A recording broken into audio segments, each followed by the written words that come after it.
She stepped off that train with a baby on her hip and nothing else. No money, no ticket, no name anyone in this town recognized. The blizzard hit before she could explain herself. The doors closed before anyone offered to listen. And the man she'd crossed half a continent to marry? He wasn't there. He was never going to be there. What happened next, in the coldest, most forgotten corner of the frontier, would either end her or remake her entirely. If you've ever been left behind by someone who promised to stay, this story is for you. Watch until the end. Hit like. Drop your city in the comments so I can see exactly how far this story has traveled. The train didn't slow gradually. It stopped the way bad news arrives, abrupt and final, with no negotiation offered. Naomi Carter pressed her face to the window and saw nothing she recognized. A wooden platform half buried in snow. A sign she couldn't read through the frost on the glass. A station agent in a brown coat who was already walking away before the passengers had finished standing up from their seats. She looked down at Emma, 8 months old and bundled so tightly in wool that only her face showed. Round cheeks, dark lashes, 2 bottom teeth barely visible beneath her slightly parted lips. Still asleep somehow. She'd been asleep for most of Wyoming. "Excuse me," Naomi said to the man across the aisle, who was pulling a leather satchel from the overhead rack. "What station is this?" He glanced at her the way men glance at things that aren't their problem. "Iron Ridge." She waited for more. He offered none. "I'm meant to be going to Harlow Creek," she said. "Then you're on the wrong train." He walked past her without another word. The rest of the car emptied quickly, the way people move when the cold is already leaking through the walls and every second standing still costs something. Naomi stayed in her seat another moment, Emma against her shoulder, the diaper bag in her single trunk in the rack above, and she tried very hard not to panic. She had a letter in her coat pocket. She'd read it so many times the fold lines had gone soft. Mr. Victor Ashford, Harlow Creek, Montana Territory. Widower. Ranch owner. Age 42. Seeks a respectable woman of good character, willing to relocate. Children considered. That last part, children considered, had been the reason she'd answered the ad at all. Not the land or the ranch or even the promise of stability, though she needed all of those things desperately. It was those 2 words. Children considered. Like Emma was a condition he'd agreed to rather than a reason to turn away. She'd written back. He'd written back. She'd sent a daguerreotype, and he'd sent money for the tickets. She'd packed everything she owned into one trunk, said goodbye to her cousin's cramped house in Cincinnati, where she'd been sleeping on a cot in the kitchen since her husband died of a fever 17 months ago, and she'd come west. Now she was in Iron Ridge. She didn't know where Iron Ridge was in relation to anything. Naomi stood, shifted Emma to her left arm, and pulled down the trunk with her right. It was heavier than she remembered. Her shoulder burned. She got it to the aisle, dragged it to the door, and stepped down onto the platform just as the train began to move again. The cold hit her like something physical. Not wind exactly, more like the air itself had weight, pressing against her face and neck and the thin wool of her coat. She'd bought the coat secondhand in Cincinnati. It was a good coat for Cincinnati. It was not a good coat for Montana.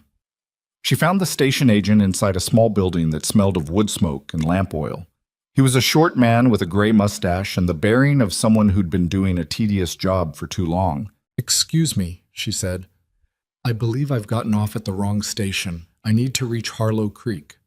He looked at her, looked at Emma, looked at the trunk she'd dragged through the door. "Next train east doesn't come through until Thursday," he said. Today was Tuesday. "Is there a way to send word?" she asked. "I'm expected. I have someone waiting." "Telegraph office closed an hour ago. Closes at 4. He glanced at the clock on the wall. "Opens at 8 tomorrow, if the line's still up."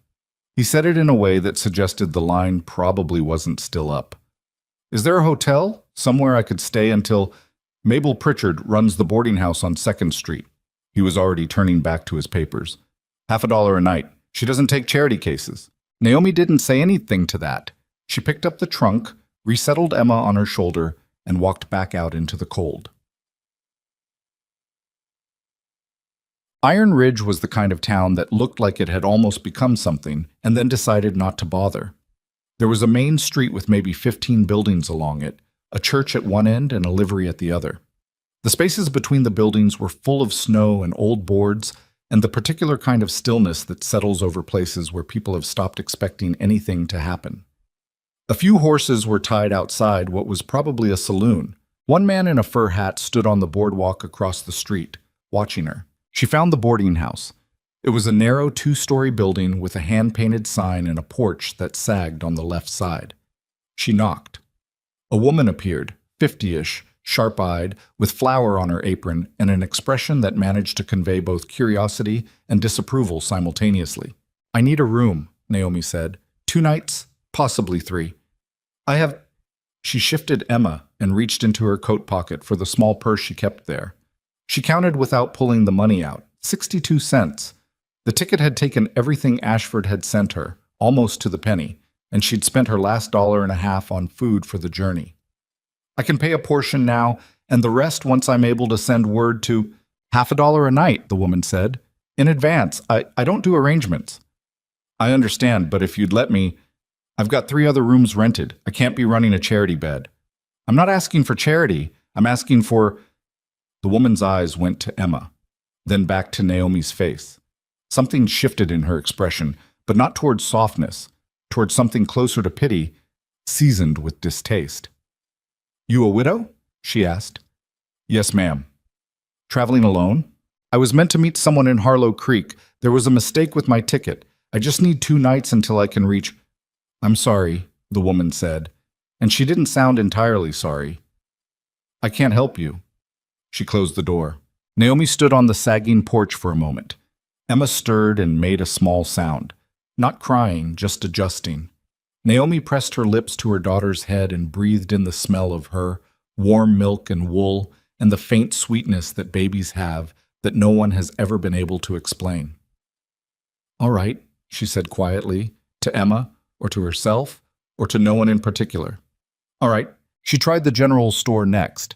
The man behind the counter was younger, with a pleasant face that went cautious the moment she explained her situation. He said he was sorry. He said he really was. He said his wife wouldn't understand if he brought a strange woman home, and besides, they only had the 1 room for themselves and the 2 children. He did give her a tin of crackers, which she didn't ask for, and which she took without pride because Emma would need something if this went on much longer. She tried a woman she saw coming out of the dry goods store. A kind-looking woman with red mittens who listened patiently to about 40 seconds of Naomi's explanation before saying she didn't know her and couldn't vouch for her, and really it wasn't her place to get involved in strangers' business. She said it kindly enough, which almost made it worse. By the time the sky began to go dark, and it went dark fast in January, like a curtain being drawn, Naomi had been refused 6 times.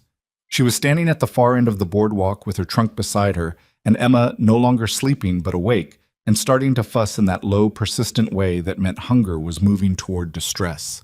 The temperature had dropped 10 degrees in an hour. She could feel the cold through her boots now, working its way up through the soles into her feet. She was not a woman who cried easily. She'd buried a husband at 23. She'd lived on her cousin's charity for over a year without complaint. She'd made this journey alone because the alternative was a slow erosion of everything she'd once hoped for. She did not cry. But she stood there at the end of that frozen boardwalk and understood, in a very concrete way, that she was in real trouble. She didn't notice the man right away. He'd come out of the feed store with a sack of something heavy over one shoulder, moving with the deliberate steadiness of someone used to carrying weight. He was tall, well over 6 feet, with a dark coat that had seen better years and the kind of weathered face that came from spending most of your time outdoors in a climate that didn't much care whether you were comfortable. He was maybe mid-40s. He had a beard going gray at the edges and eyes that were, she couldn't quite tell the color in the low light, dark, watchful. He stopped when he saw her. Not a staring stop, just a pause, almost professional, like a man taking stock of something unexpected before deciding what to do about it. "You've been standing there a while," he said. It wasn't an accusation. It wasn't exactly an offer of help either. It was just an observation, delivered without judgment. "I have," she said. "Where are you headed?" "I was headed to Harlow Creek," she said. "I ended up here." He shifted the sack on his shoulder. "Wrong station?" "Wrong train, apparently. Or wrong ticket. The agent isn't entirely sure, and neither am I." He looked at Emma, who had started making louder noises now. How old? 8 months? She need feeding? Naomi felt her jaw tighten slightly, not from offense, but from the rawness of the question, how plainly he'd just said what was true. Yes, she said. He set the sack down against the post behind him. You try the boarding house? I tried the boarding house. I tried the Millers at the general store. I tried a woman in red mittens whose name I don't know. I tried several others. She stopped. She hadn't meant to say all of that. I'm sorry, I'm not asking you for anything. I needed a moment to think. What are you thinking? She looked at him. I'm thinking it's going to snow again tonight and I don't know what I'm going to do. He was quiet for a moment. Not an uncomfortable silence, more the kind of silence that belongs to someone who doesn't speak until they have something to say. I have a ranch 3 miles out, he said finally. It's nothing fancy. I've got a spare room. It's got a bed and a stove that works, and I can find something for the baby to eat. He paused. I'm not offering anything beyond that. He stopped, seemed to reconsider his phrasing. It's not a good night to be outside with an infant. Naomi looked at him for a long moment. She'd been taught, as most women were taught, to distrust offers from strangers.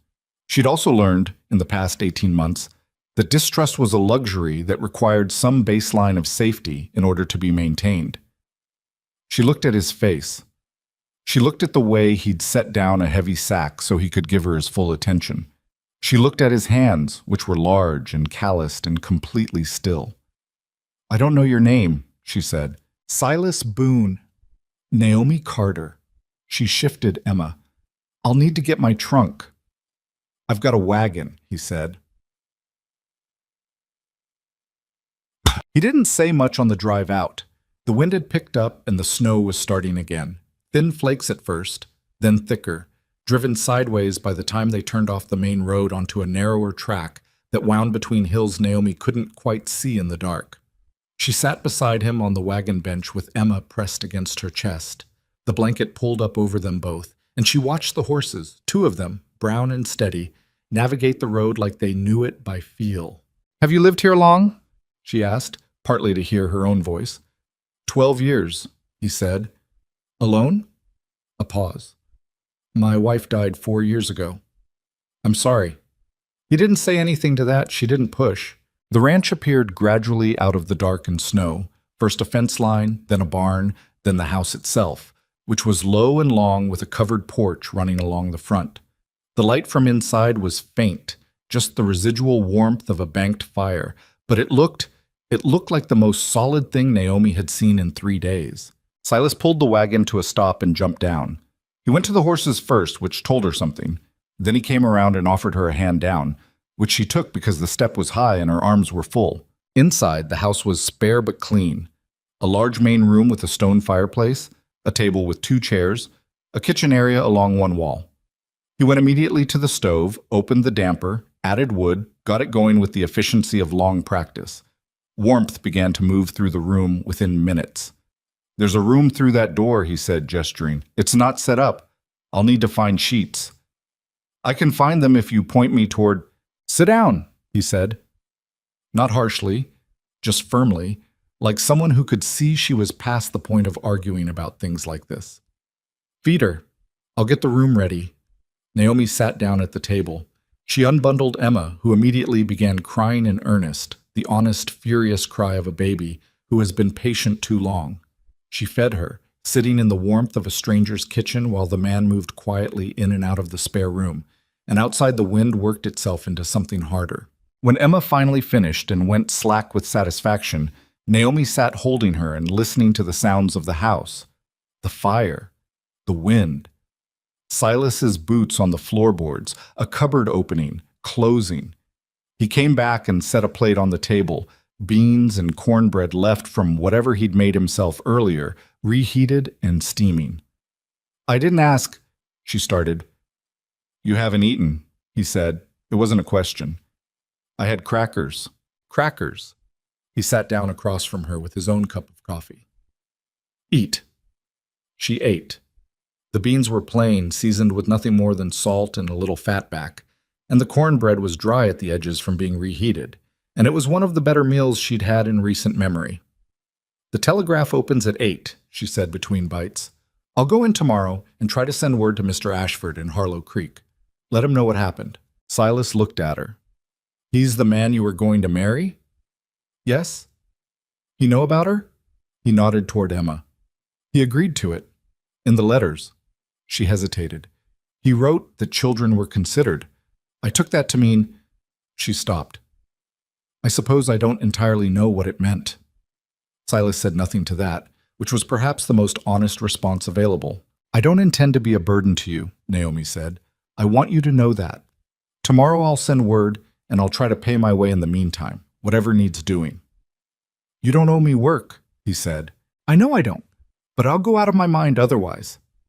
She looked around the room, at the dust on the shelves she'd noticed even in the low light, at the window frame that had a crack along one edge letting in a thin finger of cold air, at the coat hanging by the door that had a split seam at the shoulder. There's plenty to do. He looked at her for a moment with an expression she couldn't quite read. Not suspicion exactly, more like someone looking at something unexpected and trying to decide whether it was a problem or not. You can sleep in the spare room, he said finally. I'll be up at 4. If the snow lets up, I need to check on the cattle. I'll have coffee ready, she said. You don't need to... I know, she said. I want to. She was awake long before he was. She lay in the narrow bed in the spare room with Emma tucked against her side and listened to the storm. It had gotten worse after midnight. She could hear the difference, the shift from wind with occasional gusts to something continuous and horizontal, the kind of storm that doesn't announce itself as a storm until you're already in it. The window rattled in its frame. A piece of something, shutter maybe, or a loose board, banged rhythmically somewhere on the exterior. She thought about Victor Ashford. She tried to construct him from his letters, which had been polite and formal, in the way of a man dictating to a secretary rather than writing by hand. He'd described his property in numbers: 300 acres, 14 head of cattle, 2 wells, a 4-room house.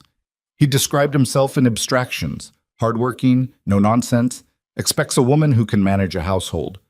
He'd asked for a photograph. He hadn't sent one of himself. She told herself this was fine. She told herself that what she needed was stability, not romance. She told herself that Emma needed a father more than Naomi needed, whatever the alternative was. She'd been very sensible and practical about the whole thing, and she had crossed 1,100 miles of this country to prove how sensible and practical she was. She lay in the dark with her daughter's warm weight against her side, and she tried not to wonder too hard what it meant that she'd been stranded in a strange town and had spent 20 minutes asking strangers for help before a man she'd never met in her life had simply looked at her situation and decided to do something about it. At 3:30, she got up, settled Emma carefully, and went out to the kitchen. She found the coffee things, filled the pot from the water barrel, got the stove going again. By the time she heard Silas's boots on the floorboards, the coffee was made and she'd found eggs and was deciding what to do about them. He came in and stopped. I said you didn't have to... You said that, she agreed. Eggs? He looked at her for a moment. Then he sat down. Please. They ate without much conversation. It wasn't uncomfortable. He had the quality, rare in people, she'd always thought, of being able to be quiet without making the person across from him feel the need to fill the silence. Storm's bad, he said when he'd finished. How bad? Bad enough that I may not be able to get to town until it passes. He said it matter-of-factly, not apologetically, just stating a condition. Might be a day. Might be 2. She absorbed this. I see. I'll get word out when I can. I know, she said. Thank you. He pushed back from the table and stood. He put on his coat by the door, the one with the split seam at the shoulder. Without thinking about it much, she said, That seam is split. If you leave thread and a needle, I can have it mended before tonight. He looked at the shoulder. I know. I keep meaning to. I'll do it, she said. Leave it on the hook and take the spare one from the peg. He did something then that she wouldn't have expected. He almost smiled. Not quite. It didn't quite get there, but something in his face moved, some small acknowledgement. All right, he said. Then he went out into the storm. Naomi sat with her coffee and listened to the wind throwing itself against the house, and thought about how strange life was. That she could end up in the worst situation she'd been in since her husband died and still find something almost like peace in a stranger's kitchen while the coffee cooled in her hands. Emma began to cry from the back room. Naomi went to her. None. The storm lasted all of Tuesday night and most of Wednesday.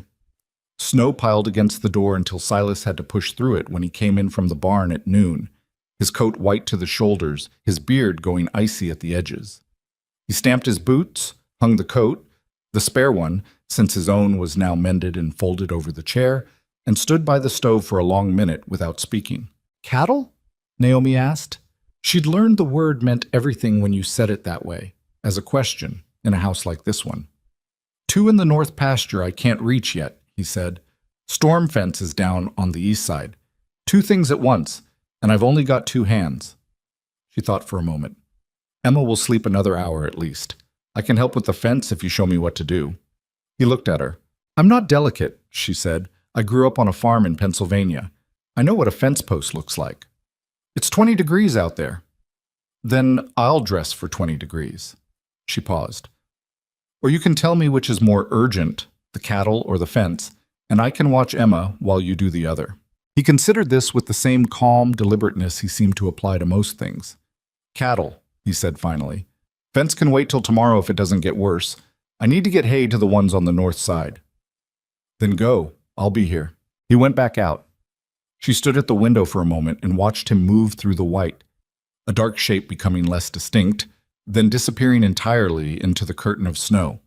And she thought about how much a person could tell about someone from the way they moved when they thought no one was watching. Silas Boone moved like a man who expected difficulty and had decided, somewhere along the way, to simply absorb it rather than complain about it. It was not an unfamiliar approach. She'd been doing it herself for nearly 2 years. Emma woke just before 3. Naomi fed her, changed her, and then, because there was nothing else to do and everything in the house seemed to need it, she started cleaning. Not aggressively, she was a guest, not the woman of the house, but in the way of someone who cannot sit still and finds purpose in small practical things. She wiped down the shelves. She found a crack in the window frame and stuffed it with a strip of cloth.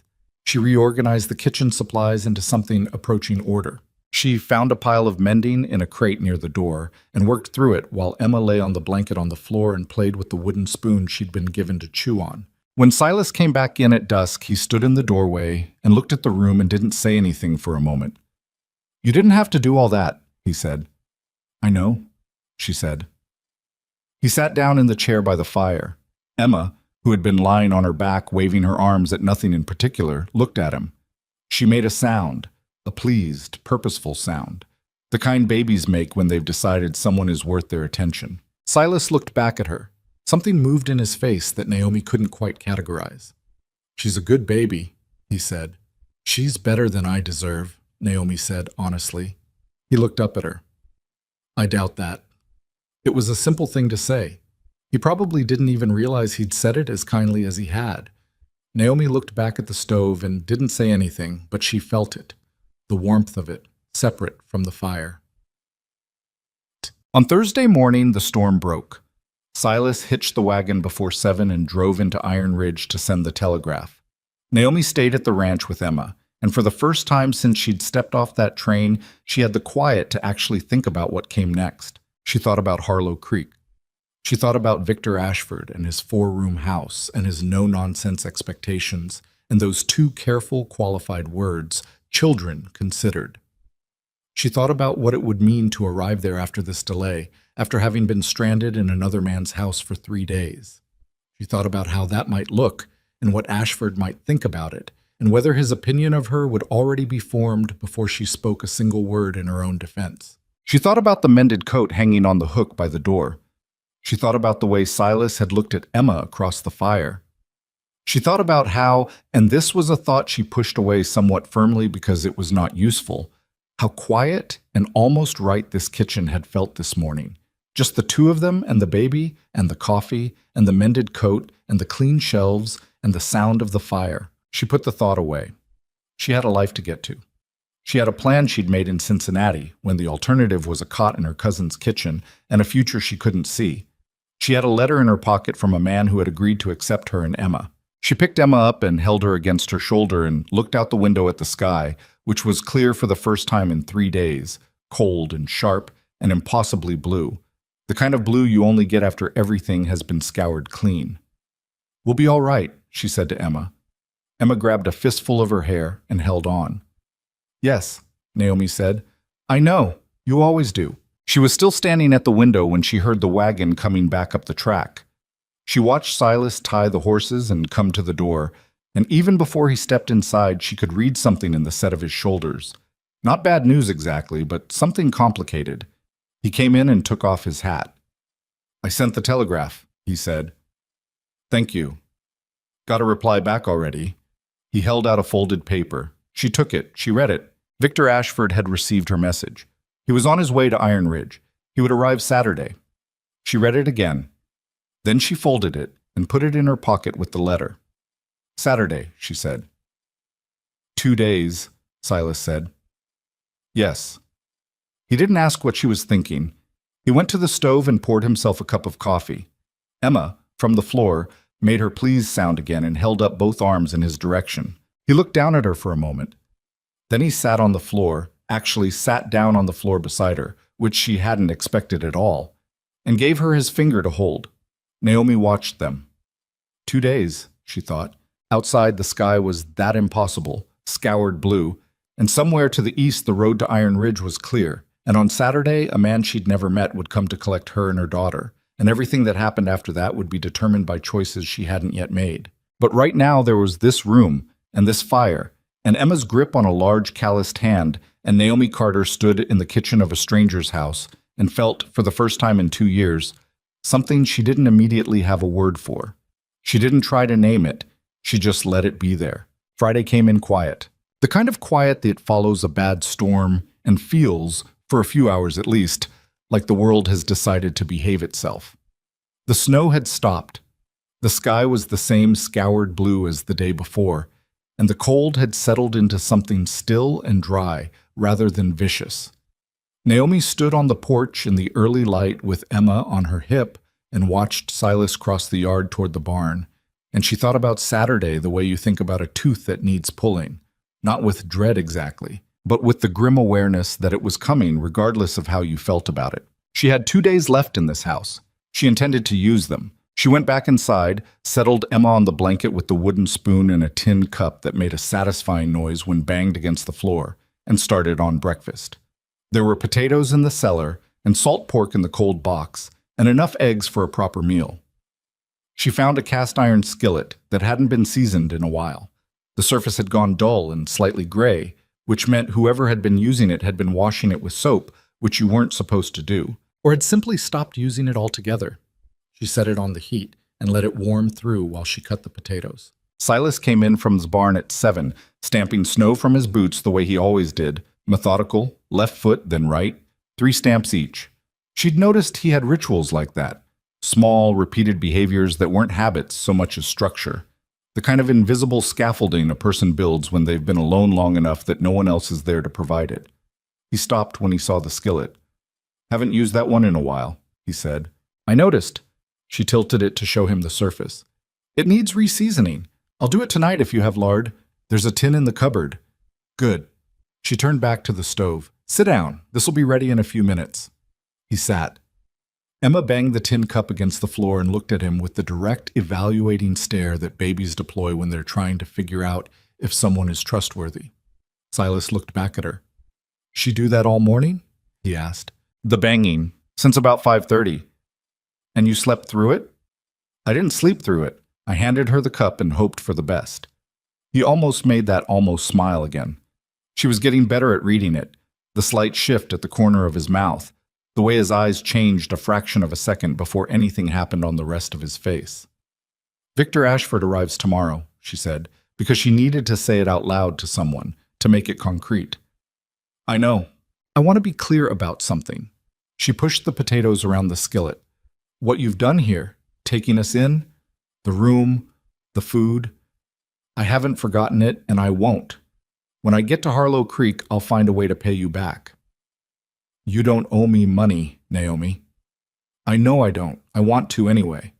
He was quiet for a moment. "How much do you know about him?" "Ashford." "What's in the letters?" She paused. "Which isn't much." "What'd he write?" She told him, more or less, the numbers and the abstractions, the four-room house, the no-nonsense expectations. She told him about Children Considered and what she'd read into it. Silas listened the way he did everything, without interruption, without filling the space with reactions. When she finished, he said, "That's not much to go on." "No," she agreed, "it isn't. You have reservations." It wasn't a question. She set the plates on the table and sat across from him and looked at her food for a moment. "I have a daughter," she said. "Having reservations is a luxury I'm not entirely sure I can afford." He picked up his fork. He didn't argue with that, which she appreciated. A lesser person would have offered reassurances she didn't want and wouldn't believe. They ate. Mom, she spent Friday the way she spent most of the time when she wasn't feeding or changing Emma or doing something specific that had been requested of her, working.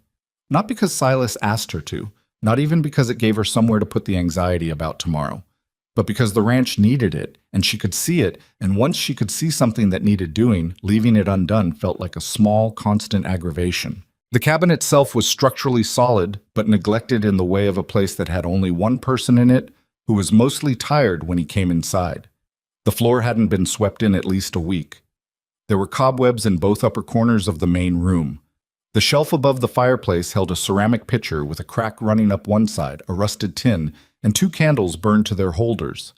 The window beside the door let in cold around the frame she'd already stuffed with cloth, but the curtain rod above it had come loose from one bracket, and the curtain hung at an angle, which bothered her more than it probably should have. She fixed the curtain rod with a nail she found in a tin on the workbench outside. She swept the floor. She dealt with the cobwebs. She found a crate of supplies that had been pushed under the table, flour, cornmeal, a tin of molasses, and reorganized the kitchen shelves so things were accessible in the order you'd actually use them. She scrubbed the cast iron skillet with coarse salt and heated it twice with lard until the surface went dark and smooth. In the afternoon, she took Emma outside, bundled to near immobility, and walked the length of the front fence line, while Emma blinked at the cold air with the expression of someone experiencing weather for the first time. The fence was in better shape than the east section Silas had mentioned. The posts were sound and the wire was taut, but the gate at the end had a hinge that was pulling loose from the post, the wood gone soft around the screws. She went to the barn and found a longer screw in a coffee tin and a screwdriver on the workbench and fixed it. It took 10 minutes. Emma sat in a bundle of wool in the corner of the barn and watched a barn cat with an intensity that suggested she was making plans. "Don't," Naomi told her. Emma reached for the cat. The cat walked away at exactly the speed required to remain just out of reach, which was either cruelty or a kind of game. Silas found her in the barn when he came back from the north pasture at midday. He looked at the gate, which was now swinging properly, and then at Naomi, who was putting the screwdriver back where she'd found it. "You fixed the hinge," he said. "It was pulling loose. The wood's soft around the original hole, but the new screw has enough grip to hold." She paused. "I hope you don't mind. I should have asked." "I don't mind." He looked at the gate again. "I've been meaning to do that for 2 weeks." "I had 10 minutes and a screwdriver," she said. He picked Emma up. He'd started doing that, picking her up as naturally as if he'd been doing it for months rather than days, supporting her head with one hand and settling her against his shoulder with the ease of someone whose muscle memory was taking over from some earlier time, and Emma grabbed his coat collar and tried to eat it. "She hungry?" he asked. "She's always hungry. She also just chews on things." Naomi took Emma back. "It's a phase, apparently, or so I've been told." "Told by who?" "My cousin. She has 4 children and treats the information she's accumulated as currency she's generous with." She started back toward the house.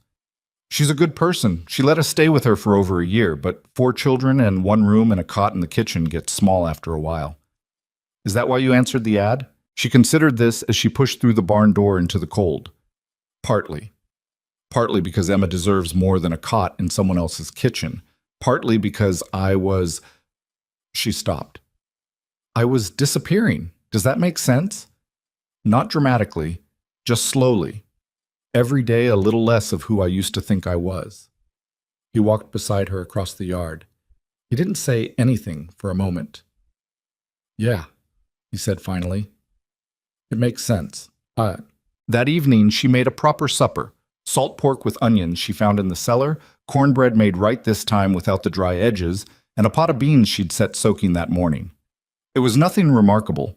It was the kind of food that had been feeding people through winters on this continent for 100 years. But the house smelled different with it cooking, and the smell changed something in the room, made it warmer than the fire alone could account for. Silas ate with the focused appreciation of a man who hadn't had a proper home-cooked meal in a while. He didn't perform gratitude, didn't make a production of it, just ate steadily and refilled his plate once and said, when he pushed back from the table, "That was good." "It's just beans and cornbread," she said. "I know what it is. It was still good." Emma was in the wooden crate they'd arranged as a makeshift cradle near the fire, awake but calm, doing the thing she did in the evenings where she seemed to be contemplating something at length. Naomi sat across from Silas with her coffee, and they stayed that way for a while. The fire, the baby, the coffee, the quiet. And it was so easy and natural that she caught herself not thinking about tomorrow and had to pull herself back to it deliberately. "Can I ask you something?" she said. "You can ask." "Your wife." She paused, choosing words. What was she like? He was quiet long enough that she thought he might not answer. Then he said, "Her name was Clara. She was funny, smarter than me. She had opinions about everything and wasn't shy about saying them." He looked at the fire. She didn't like this country at first. She was from St. Louis. She thought Montana was the end of the world. Did she change her mind? She did. Took about 3 winters. A pause. Then she said she couldn't imagine living anywhere the sky wasn't this big. Naomi looked at her coffee cup. "She sounds like someone worth missing." "She is," he said, present tense. Neither of them pointed that out. "I'm sorry," Naomi said, "for what it cost you." He nodded once. Then he said, "Your husband, what was he like?" She thought about Thomas. Thomas, with his quick laugh and his terrible singing and his absolute conviction, maintained right up until the end that things were going to work out fine. "He was kind," she said, "relentlessly kind, in a way that used to drive me a little crazy because I'm more pragmatic. He'd give away the last thing in the house and tell me we'd figure it out." She paused.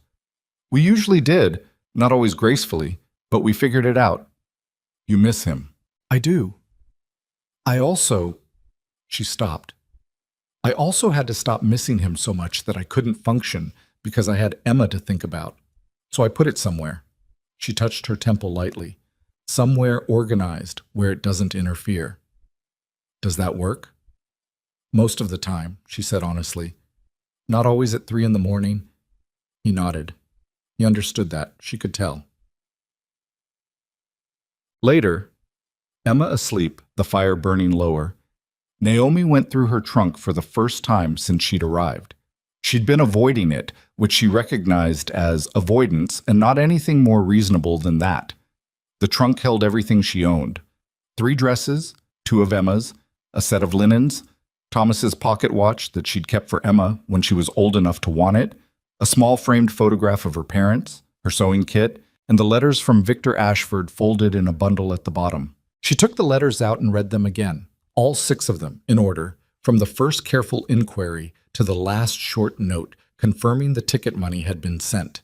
She read them trying to find the man underneath the careful formal language, the way you try to find the shape of a thing through its shadow. She found numbers.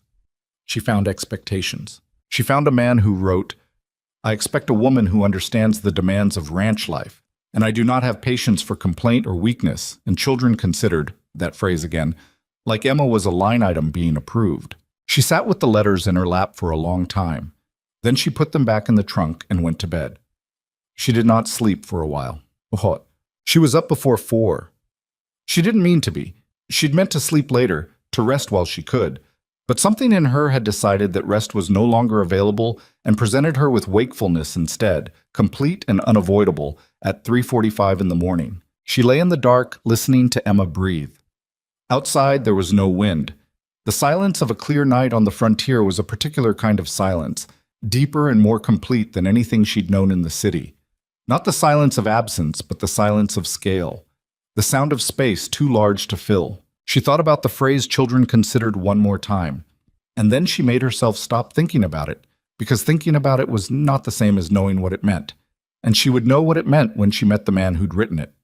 She got up at 4 and made coffee. Silas came out at 4:15 and stopped in the kitchen doorway the way he had yesterday. That slight pause of surprise that hadn't worn off yet. The way a person pauses when something they don't expect has started to become something they're used to. "You're up early," he said. "Couldn't sleep." He sat down. She poured him coffee without asking. He took it without comment, which was itself a kind of ease she noticed without entirely meaning to. "Weather's clear," he said. "If you want to take the wagon into town this morning, get Emma some air and pick up anything you need before—" He didn't finish the sentence. "Before Ashford arrives," she said. "Yes." She thought about it. "I'd like that. I want to send a second telegraph as well. Let him know I'll be at the station." He nodded. They sat with their coffee in the dark kitchen, and outside the sky was beginning to change, the first faint difference between black and almost black that would eventually become dawn. Emma slept. The fire settled. Naomi turned her coffee cup between her palms and thought about how strange it was that she could feel so much quieter inside this house than she'd felt anywhere in 2 years. When this house wasn't hers and this life wasn't hers, and by tomorrow evening she would be someone else's wife in someone else's home in a town 3 days' ride from here. "Silas," she said. He looked at her. "Has anyone in town said anything about me being here?" She said it plainly because she wasn't the kind of person who circled things. "I know how it looks. Woman shows up alone with a baby and a man puts her up for 3 days. I know how that gets talked about." He was quiet for a moment. "Mabel Pritchard said something to the station agent," he said. "He mentioned it when I came in for the telegraph yesterday." "What did she say?" "Nothing worth repeating." "Tell me anyway." He looked at her steadily. "She said she hoped I knew what I was getting mixed up in. Implied you were—" He stopped. "Implied things that aren't true." "That I wasn't decent," Naomi said flatly. "Yes," she breathed out slowly. "I expected that." "I know you did. Doesn't make it right." "No," she agreed. "It doesn't." She looked at her coffee. "What did you say to the station agent?" "I told him Mrs. Carter was a respectable woman who'd been left at the wrong station in a blizzard with an infant, and that anyone who suggested otherwise could say so to my face." She looked up at him. Something moved in her chest. Not softness exactly, more like recognition, the feeling of seeing something you'd been looking for without knowing you were looking. "Thank you," she said. He shrugged, which meant he didn't want to make much of it. She didn't push. It. They drove into Iron Ridge mid-morning. The road was clear enough, though the horses had to work through some drifted sections, and Emma sat in Naomi's lap, bundled in every layer she owned, and watched the landscape with the absolute focused attention she brought to everything new. Trees, sky, fence posts, a bird that startled from a branch. Emma tracked each thing with the seriousness of someone cataloging information she intended to use later. "She watches everything," Silas said. "She always has, even when she was very small." The midwife said she'd never seen a newborn so alert. Naomi pulled the blanket tighter around Emma's feet. "Thomas said she was taking notes." He smiled at that. A real one this time. Not the almost smile, but an actual smile, brief and genuine, and it changed his face entirely, made him look younger and less worn. She looked away before she spent too long looking at it. In town, she sent this telegraph while Silas picked up supplies at the feed store. She stopped at the general store and bought a small amount of hardtack and dried apple for the journey to Harlow Creek. The man behind the counter was polite enough, though she caught the look his wife gave him from across the room. Quick, pointed, not meant to be seen. She saw it. She kept her expression pleasant and paid for what she'd bought. On the way out, she nearly walked into a woman coming in, middle-aged, formidable, with the bearing of someone who ran things and knew it. The woman looked at Naomi, looked at Emma, looked at the wagon outside where Silas was loading feed sacks. "You're the woman staying out at the Boone place," the woman said. It wasn't a question and it wasn't a greeting. "I am," Naomi said. "Naomi Carter. I was stranded here during the storm. Mr. Boone was kind enough to offer shelter." "So I've heard." The woman's eyes were sharp. "You're the mail-order bride." "I'm a woman on her way to Harlow Creek," Naomi said evenly. "I was delayed. I'll be leaving tomorrow." The woman looked at Emma again. Whose is she? Mine, Naomi said. She's mine. Something in the way she said it, something that probably came through in her voice without her meaning it to, some edge that hadn't been there a moment ago, made the woman blink. I meant no offense, the woman said, though her tone suggested she'd meant some. I know, Naomi said pleasantly, and walked out. She was halfway to the wagon before her hand stopped feeling tight. Silas looked at her face when she climbed up. What happened? Nothing I haven't handled before. She settled Emma and picked up the blanket. Let's go. He didn't push. He picked up the reins and they headed back out of town. After a few minutes, without looking at her, he said, For what it's worth, what I told the station agent, I meant it. I know you did, she said. People in small towns. He stopped, tried again. They talk because it's winter and there's nothing else to do. It doesn't mean they're right. I know. It still matters, though, what they say. Yes, she said quietly. It does. He didn't say anything else about it. Neither did she. But she was aware, for the rest of the drive, that he'd said it, that he'd tried, in his spare and unsentimental way, to offer her something against the edge of what had happened in the general store doorway. That afternoon she cooked a proper meal, not for any reason she wanted to examine closely, just because it was the last full day and there was a chicken that had stopped laying, and Silas mentioned it in a matter-of-fact way that wasn't an invitation, but that she took as one anyway. She roasted it with the rest of the onions and a handful of dried herbs she found in a paper envelope labeled in someone else's handwriting.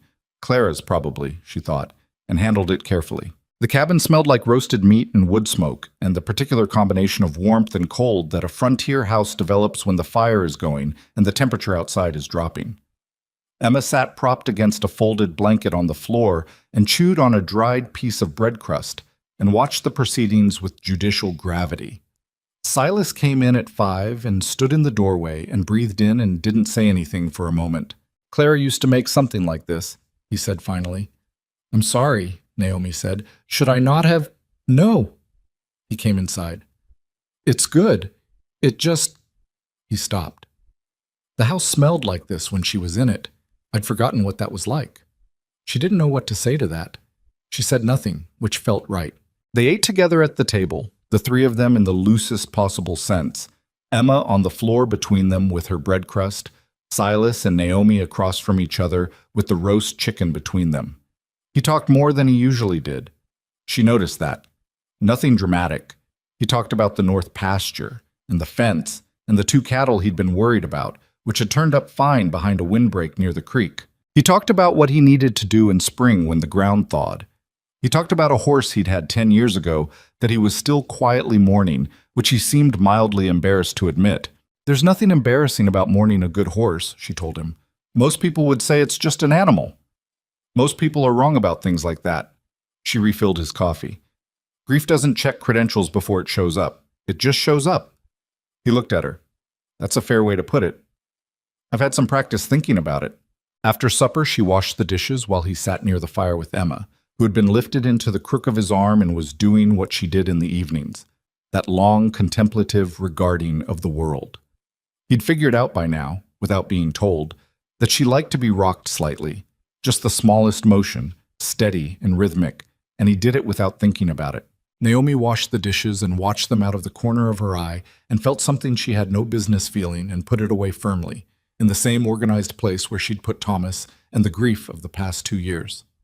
She's almost asleep, he said quietly. She'll go the rest of the way on her own. You can put her in the crate. He did. He laid her down with the care of someone handling something irreplaceable, one hand steady under her head, lowering her slowly, and Emma sighed in her sleep and curled her fists under her chin. He straightened up and looked at her for a moment. I'm going to say something, he said, and I want you to hear it the way I mean it, not as pressure. She dried her hands on the dishcloth and turned to face him. All right. You don't have to go, he said, to Harlow Creek. You don't have to marry a man whose letters don't tell you much about who he is. He paused. You could stay here, you and Emma, as long as you need. No conditions. She looked at him. I know it might not be what you want, he said, and I'm not asking for anything. He stopped, and she could see that this was harder for him to say than most things, This man who kept his words spare and purposeful. I don't want you to feel like leaving is the only choice you have. That's all. The fire popped. Outside, the cold, clear night pressed against the walls of the house. She thought about the letters in her trunk. She thought about the small framed photograph of her parents.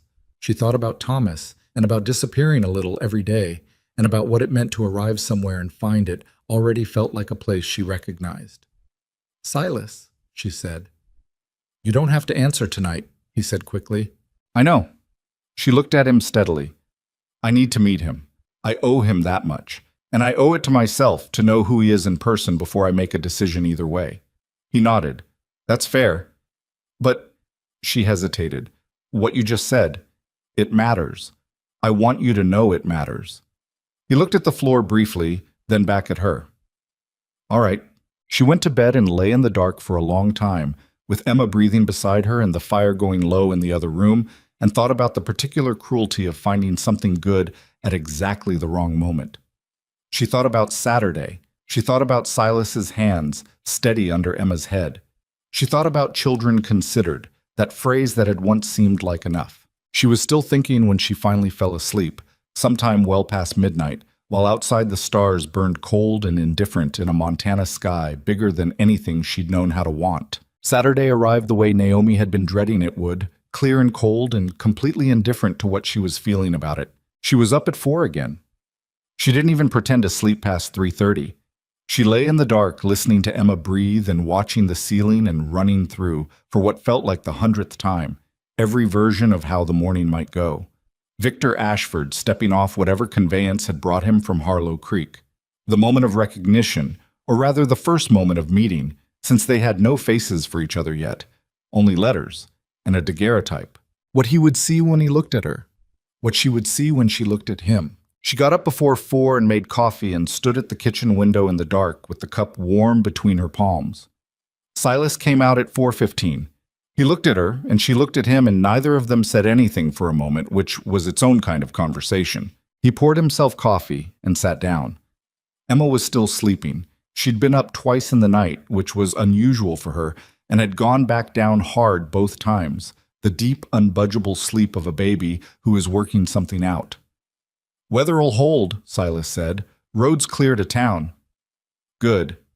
I'll hitch the wagon at 7 if that gives you enough time. It does. She looked at her cup. Thank you for all of it. You've said that. I know, I mean it again. He drank his coffee. Outside the dark was beginning to go gray at the edges. She thought about what he'd said last night. You don't have to go. And she thought about what she'd said back, which was true and necessary, and which she was going to make herself stand by. At 6, Emma woke up. Naomi heard her before she cried, a small, restless sound, a shift in the quality of the silence from the back room, and she went in and found her daughter awake and flushed and working her mouth in a way that meant discomfort rather than hunger. She picked her up. Emma was warm, warmer than normal. Naomi pressed her lips to her forehead, the way her own mother had pressed lips to her forehead 30 years ago, that instinctive thermometer, and felt the heat radiating off her daughter's skin. No, she said quietly, to no one. She carried Emma to the kitchen. Silas looked up and saw her face before he saw Emma. What's wrong? She's warm. Naomi sat down with Emma in her lap, feeling her neck, her cheeks, the soft skin behind her ears. She was up twice last night, but I thought she was just restless. I should have... She stopped herself from finishing that sentence because self-recrimination was not useful right now. Silas set his cup down and came around the table. He held the back of his hand against Emma's forehead, the gesture of someone who had done this before, years ago maybe, or watched someone do it. Emma looked up at him with eyes that were glassier than usual, slightly unfocused.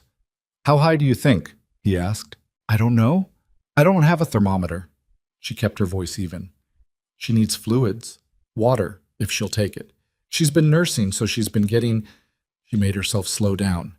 She's 8 months. I've been introducing food, but she still nurses most of the time. I've got a thermometer, he said. Medicine cabinet in the lean-to. He found it. They took Emma's temperature. It read higher than Naomi wanted to see, not the worst number she'd heard in the context of infant fevers, but far enough above normal that the word serious arrived in her mind and settled there, unwelcome and insistent. She looked at Silas. "The doctor," she said. "Is there one in town?" "Doc Pierce. He has an office on 2nd Street. He was already moving toward his coat. I can be there in 20 minutes if I ride instead of wagon." "Go," she said. He went. But she sat with Emma by the fire and tried to think clearly. The fever itself wasn't a death sentence. She knew that. Babies ran fevers. It was one of the grim, unremarkable facts of the first years of life. They ran fevers, and most of them came through, and you learned to watch for the signs that meant it was turning into something worse. She'd been through a mild one with Emma at 3 months, a brief, miserable day and a half that had resolved on its own. This felt different. This had come on faster and sat heavier. Emma was quiet in a way that was more concerning than crying would have been. She lay against Naomi's chest with her eyes partly open, tracking things without her usual focus. Naomi kept her wrapped, not too tightly, and talked to her.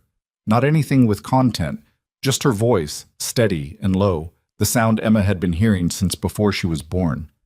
"You're all right," Naomi said. "You're going to be all right. I'm right here." Emma blinked. Her breathing was even. That was good. Naomi kept telling herself that was good. She was still sitting that way when the wind started. It came from the northwest, which she'd learned in 4 days was the direction that meant business in Montana. First a low sound, almost below hearing, more felt than heard. Then the rattle of the window in its frame. Then the temperature in the room dropped a perceptible degree, even with the fire going, as the cold found its way in around the places where weather always found its way in. Silas came back 40 minutes after he'd left. Not 20. 40. She heard the horse in the yard and was at the door before he reached the porch. He came in without his hat, which he'd lost somewhere, his hair wind-pressed and his face set in a way that told her before he spoke. "Doc Pierce isn't here," he said.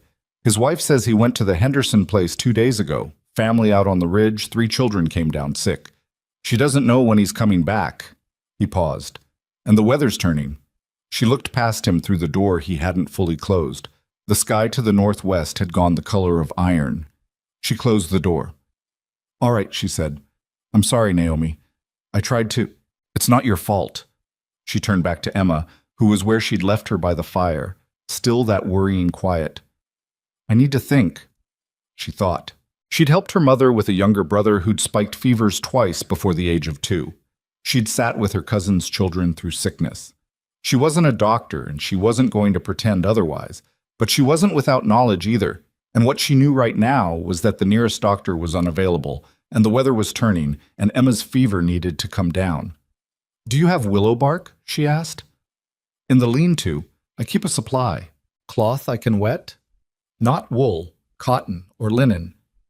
There's a stack of old shirts in the chest at the end of the hall, Clara's rags. Boil water. I need it clean." She was already moving. "And keep that fire steady. Not too hot in here. She doesn't need more heat. We want her warm, but not—" She stopped. "You understand?" "I understand," he said. He went to the stove. She found the shirts. She tore them into cloths without ceremony. She prepared a weak willow bark tea. Not strong. For a baby you had to be careful with the amount. And she sat down with Emma and began the slow, methodical work of a mother trying to bring a fever down with nothing but what the house could provide. The storm hit mid-morning. It was worse than the one that had stranded her at the station. She understood that within the first hour, the sound of it was different, lower-pitched and more continuous, and the snow came horizontally rather than falling in any direction that could be called down. Silas went out once to secure the barn and came back with ice in his beard and snow packed into every fold of his coat. "Don't go out again," she told him, without looking up from Emma. The cattle can manage one night. Emma can't." He stood there for a moment. Then he took off his coat and stayed inside. Emma's fever climbed through the morning despite everything Naomi did. She alternated the cool cloths, forehead, the back of the neck, the insides of the wrists, with the willow bark tea given by drops because Emma was too listless to nurse properly, and Naomi was not going to force her. She held her, walked her, rocked her, talked to her. She watched her daughter's face with the absolute concentration of a person who has decided, in the plainest and most fundamental terms, that this is not going to go wrong. Silas stayed close. He didn't hover. He seemed to understand instinctively that hovering would not help, but he was always within range, stoking the fire when it needed it, heating more water when she asked, handing her things before she finished asking for them. At noon, he made soup from what was in the kitchen and set a bowl beside her without comment. She ate it with one hand while holding Emma with the other. "Talk to me," she said at one point. Her voice had gone slightly raw from talking to Emma, and she needed to hear something other than the storm and her own fear. "About what?" "Anything. I don't care." He sat in the chair across from her and thought for a moment. Then he started talking about the ranch, not in an abstract way, but specifically, concretely, the way a person talks about something they love without knowing how to say they love it. He talked about the creek that ran along the east property line and how it flooded every spring in a predictable pattern he'd learned to use for irrigation. He talked about a particular stand of cottonwood trees on the North Ridge that turned a color in October he'd never found the right word for. Not gold, exactly. Something more orange, something that only happened at that latitude in that particular quality of autumn light. He talked about a winter 4 years ago when the snow had drifted to the rooftop and he and Clara had dug out for 3 days and then stood on the cleared porch and laughed because there was nothing else to do about it. He talked. Naomi listened and tended to Emma, and the storm threw itself against the walls of the house, and the afternoon wore on. At 2 o'clock, Emma's temperature began to drop. Naomi registered it under her lips against her daughter's forehead before she was willing to believe it. A fraction of a degree, maybe. Almost nothing. But real. She did it again a few minutes later. Still dropping, still slow, but moving in the right direction. She pressed her face against Emma's soft hair and breathed. She didn't cry. She told herself she wasn't going to cry, and she didn't. But she stayed like that for a long moment with her face pressed against her daughter, and something moved through her that she couldn't have named and didn't try to. Silas was watching.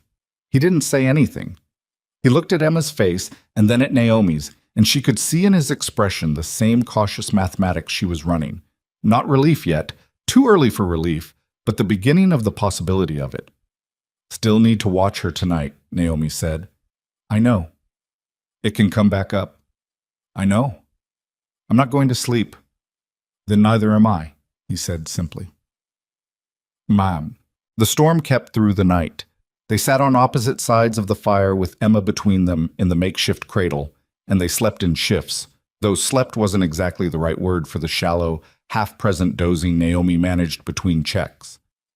Every hour she put her lips to Emma's forehead. Every hour the number was a little better. By midnight, the fever had come down to something frightening rather than something catastrophic, and by 3 in the morning it had come down further, to something merely worrying, and Emma had moved from that ominous stillness into ordinary restless baby sleep, shifting, making small sounds, pulling her fists up near her face. At 4 she woke and cried.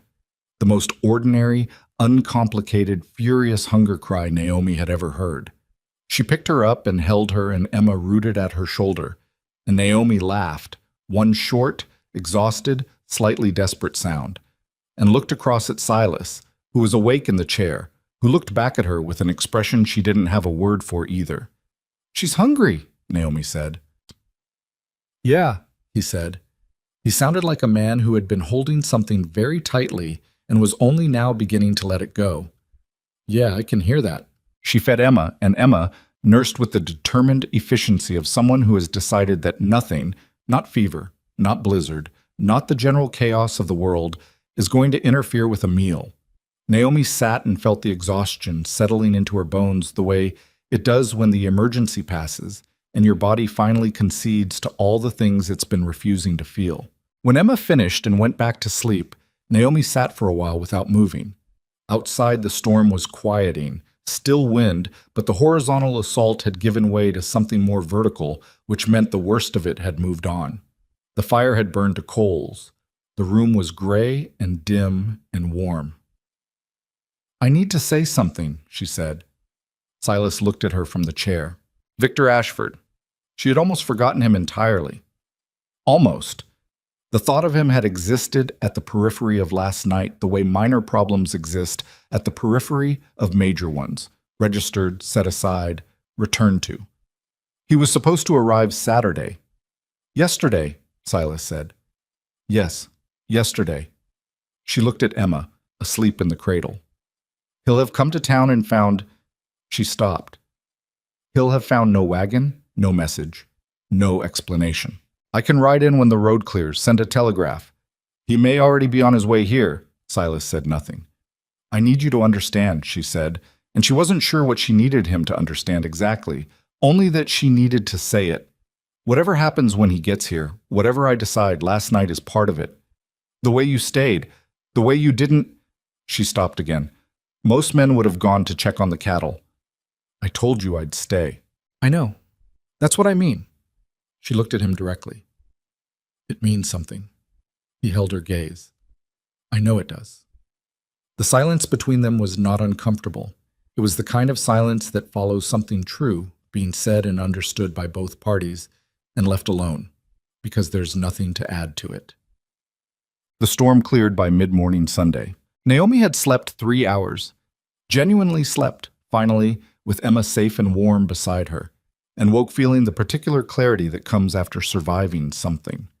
She made coffee and held Emma and sat by the window watching the world outside go white and brilliant under the post-storm light. Emma was alert, her eyes the same focused dark as usual, grabbing at Naomi's sleeve with both hands. The flush was gone from her cheeks. She was entirely and stubbornly herself again. There you are, Naomi said to her. Emma pulled at the sleeve with great conviction. Silas came in from checking the barn. All the animals had made it through, which he reported with the brief relief of a man who had been worrying about them all night without saying so.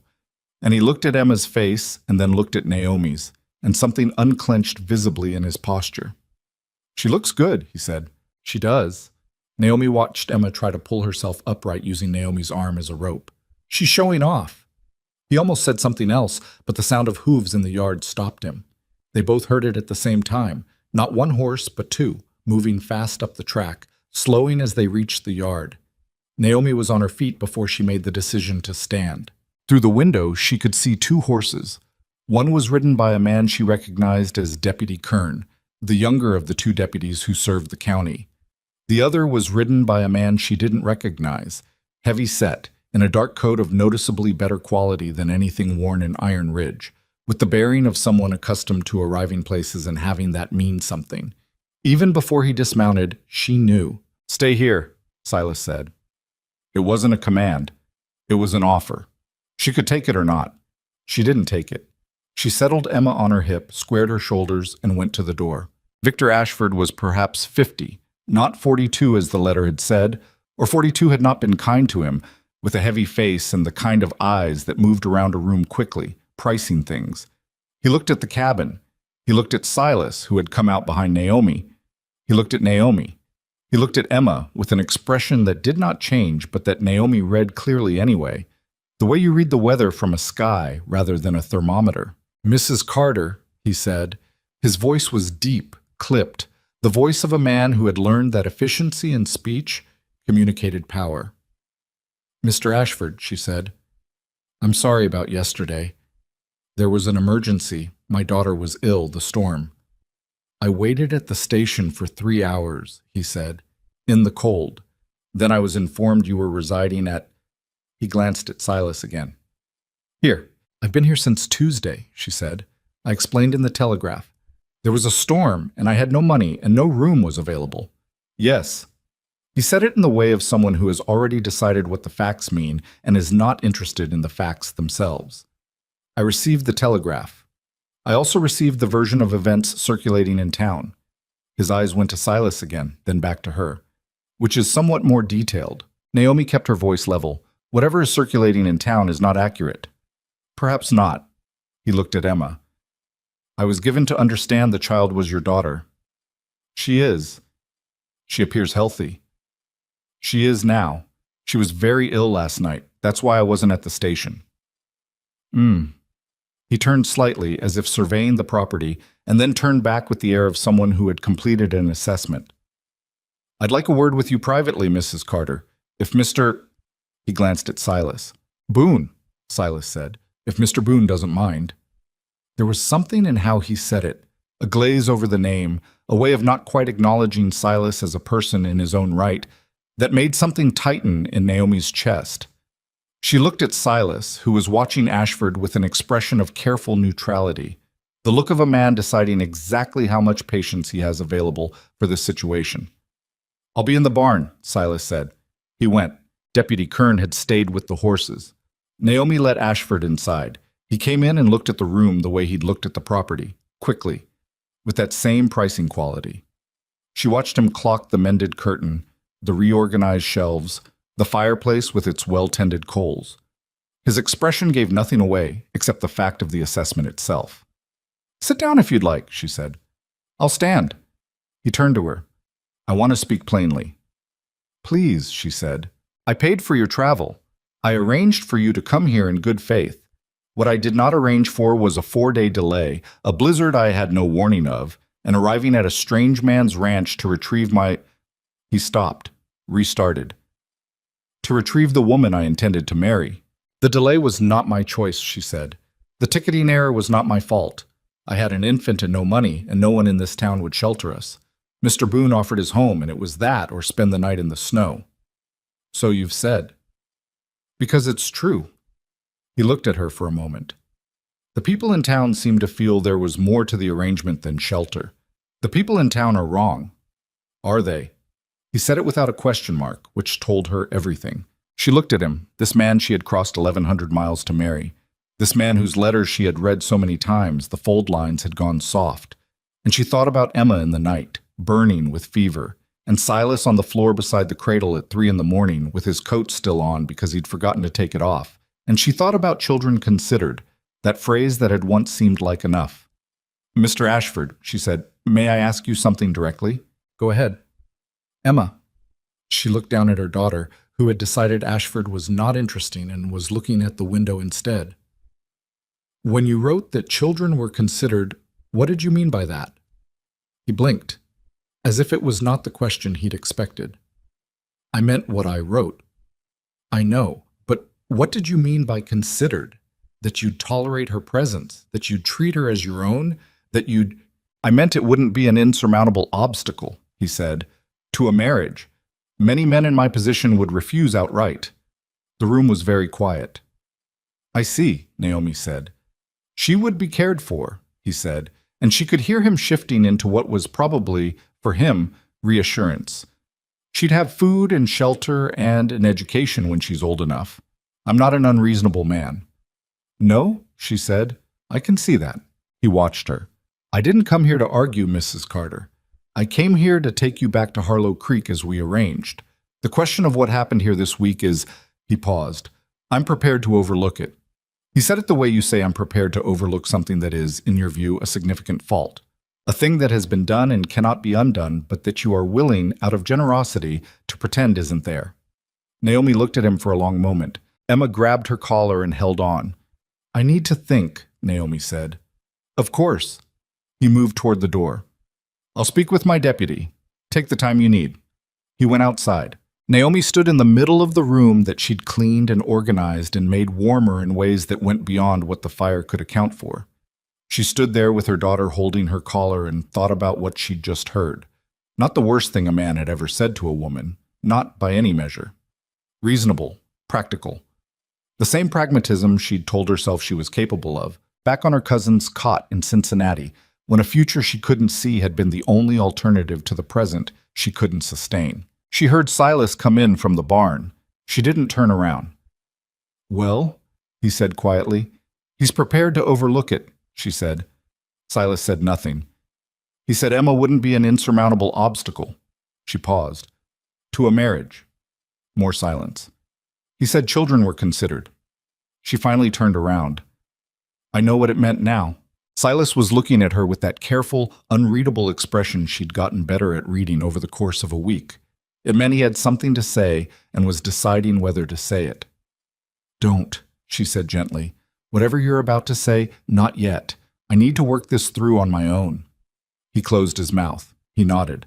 She went to the window and looked out at Victor Ashford in the yard, speaking to his deputy in a low voice, gesturing occasionally with one gloved hand. A man with land and a 4-room house, and the patience, apparently, to overlook a woman's misadventures when the alternative was advertising for another one. She thought about what it would mean to go with him. Not in the version she'd imagined in Cincinnati, where children considered had felt like an open door. in the version she now knew to be true, where it meant Emma was a fact to be managed rather than a person to be wanted. She thought about what it would mean to stay. She thought about last night, the fever and the storm and the long, terrible hours between midnight and dawn. She thought about the willow bark tea and the torn shirts and Silas's voice, talking about cottonwood trees in October light, because she'd asked him to talk to her, and he had, without question, without qualification, without making her feel that her need was an inconvenience. She thought about what it cost a person to be overlooked long enough. She turned from the window, and that was when she heard it, the sound she'd been dreading since the morning Emma had woken up flushed and glassy-eyed. Not a cry this time. A cough. Then a small, wrong sound from the cradle by the fire that brought Naomi across the room in 3 steps. Emma's temperature had come back up. She could feel it the moment she touched her. Higher than before. The baby's face was flushed deep red, and her eyes, when they opened, were unfocused in a way that made Naomi's stomach drop. "Silas," she said. Her voice was completely level, which cost her something. "She's worse." He was beside her in 2 steps. He felt Emma's face and his jaw tightened. "The fever broke this morning," Naomi said. Not to him, partly to herself, trying to organize the information. "It came back up. That can happen. Sometimes it means a secondary, She stopped. "I need the willow bark again, and I need water boiled, and I need—" She looked at him. "Go get Ashford. Tell him I can't leave today." "He won't like it." "I don't care what he likes." She picked Emma up, held her, felt the heat radiating off her daughter's skin like something alive. "Go." He went. She heard voices outside, Silas's, low and direct, and Ashford's, rising in pitch almost immediately, and she blocked it out. She had one thing to pay attention to, one thing that mattered. Emma coughed again, small and congested, and turned her face into her mother's neck. "I'm here," Naomi said. "I'm right here. I'm not going anywhere." Outside, the voices got louder. She didn't listen to them. She sat down by the fire with her daughter and began again what she'd done all night, and would do all night again if that was what was required. The slow, stubborn, completely unglamorous work of refusing to let something bad win. Outside, she heard Ashford's voice rise to something that was almost a shout, and Silas's drop to something quieter and more dangerous. She heard the word fraud. She heard her own name. She kept her eyes on Emma's face and her hand on Emma's back, feeling the rise and fall of each breath, counting them the way you count things when counting is all the control you have left. She would deal with whatever was happening outside when Emma was stable. Not before. The voices outside got worse before they stopped. Naomi heard the shape of it through the walls, Ashford's tone climbing, Silas's dropping lower the angrier he got, which she'd already learned was how he worked, the inverse of most men. And she tracked it the way you track a storm you can't do anything about, cataloging its progress while your hands stay busy with the thing directly in front of you. Emma's second fever was climbing faster than the first one had. That was the part that frightened her most. Not the number itself, but the speed of it, the way the heat was building under her daughter's skin like something with intention. She changed the cloths, kept them cool, kept them moving. She got more willow bark tea ready, weaker than before because Emma was already depleted and her stomach was uncertain, and she coaxed it in by drops, one at a time, with the patience of someone who has decided that patience is not optional. The door opened. Silas came in first, and his face told her something had gone past arguing. Behind him came Deputy Kern, who had the decency to look uncomfortable. Behind Kern came Victor Ashford, who looked like a man who had already decided how this was going to go and was simply waiting for everyone else to catch up. "Mrs. Carter," Ashford said. "Not now," she said, without turning around. "I'm afraid it needs to be now." She turned then because the tone of it required her to. She turned and looked at him with Emma against her shoulder and the cool cloth in her hand, and she let him see exactly how much patience she had available for whatever he was about to say, which was approximately none. Ashford looked at Deputy Kern. Some signal passed between them. "Ma'am," Kern said, with the stiff formality of someone reciting something he's been told to say, "I have a complaint filed by Mr. Ashford here, alleging that you received travel funds under false representation and subsequently failed to appear as agreed, and that you've been residing at this property under circumstances that—" "She has a sick child," Silas said. His voice was flat. Her daughter has had a fever for 2 days. That's why she wasn't at the station. That may be, Kern said, but Mr. Ashford is within his rights to eat. He sent her to the wrong station, Silas said. The ticketing error. I sent her to Harlow Creek, Ashford said, where we agreed to meet. If she ended up elsewhere, that's not a circumstance I can account for. The ticket stub, Silas started, which no one has seen, Ashford said, which she claims to have lost. Naomi had been listening to this while keeping her hand on Emma's back, counting breaths. She turned fully now. I did not lose the ticket, she said. It was in my coat pocket when I boarded the train. When I arrived here, it was gone. I don't know how that happened, but I know what I had and what I was told when I bought it. She kept her voice even. I was sold a ticket to Iron Ridge, not Harlow Creek. I don't know whether that was an error at the Cincinnati station or something else, but I did not come here by choice. You've been here 8 days, Ashford said. 8 days in another man's house. Because there was a storm, and my daughter was ill, and no one else in this town would take us in. She looked at him directly. You know this. I wrote it in the Telegraph. What I know, Ashford said, is that I paid passage for a woman to come to Harlow Creek, and instead I found her living at a ranch outside of town, and the local gossip is... He stopped himself, started again. The local gossip is not flattering. The local gossip, Naomi said, is wrong. So you say. So it is. The room was quiet except for Emma, who coughed once, a small wet sound that sent a spike of pure fear through Naomi's chest that she didn't allow anywhere near her face. Deputy Kern cleared his throat. Mr. Ashford has filed a formal complaint, ma'am, alleging misrepresentation of circumstances and misuse of funds provided in good faith. He looked truly miserable delivering this. I'm to ask you to come into town to speak with Sheriff Daly. She's not going anywhere, Silas said. Her daughter is sick. Silas, Naomi said quietly. He stopped. She looked at Kern. Is the sheriff requiring my presence today? Yes, ma'am. Mr. Ashford has pressed the matter, and then I'll come. She looked at Ashford. I'll come when Emma's fever breaks, and not before. If that's not acceptable to the sheriff, he can come here. Ashford opened his mouth. I'm not leaving my daughter, she said. It was not loud. It was not dramatic.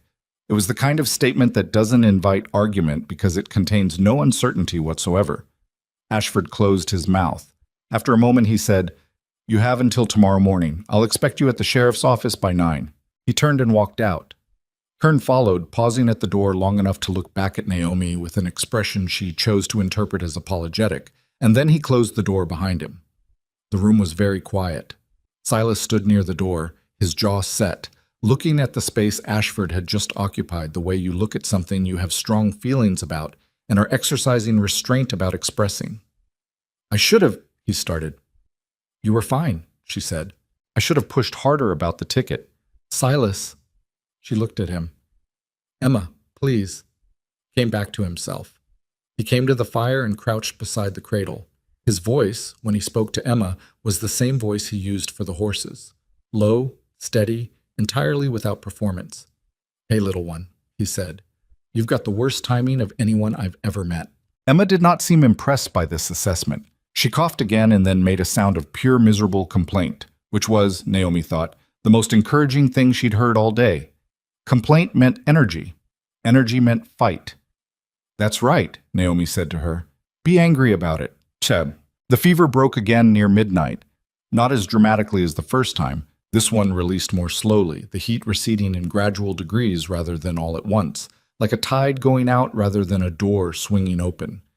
Naomi tracked it by feel, cheek to forehead, every half hour, methodical, and Silas sat where he'd sat the night before, in the chair near the cradle, and they kept the watch together without discussing whether they were keeping it together or not. At 2 a.m, Emma woke and nursed and went back to sleep, and this time the sleep looked right.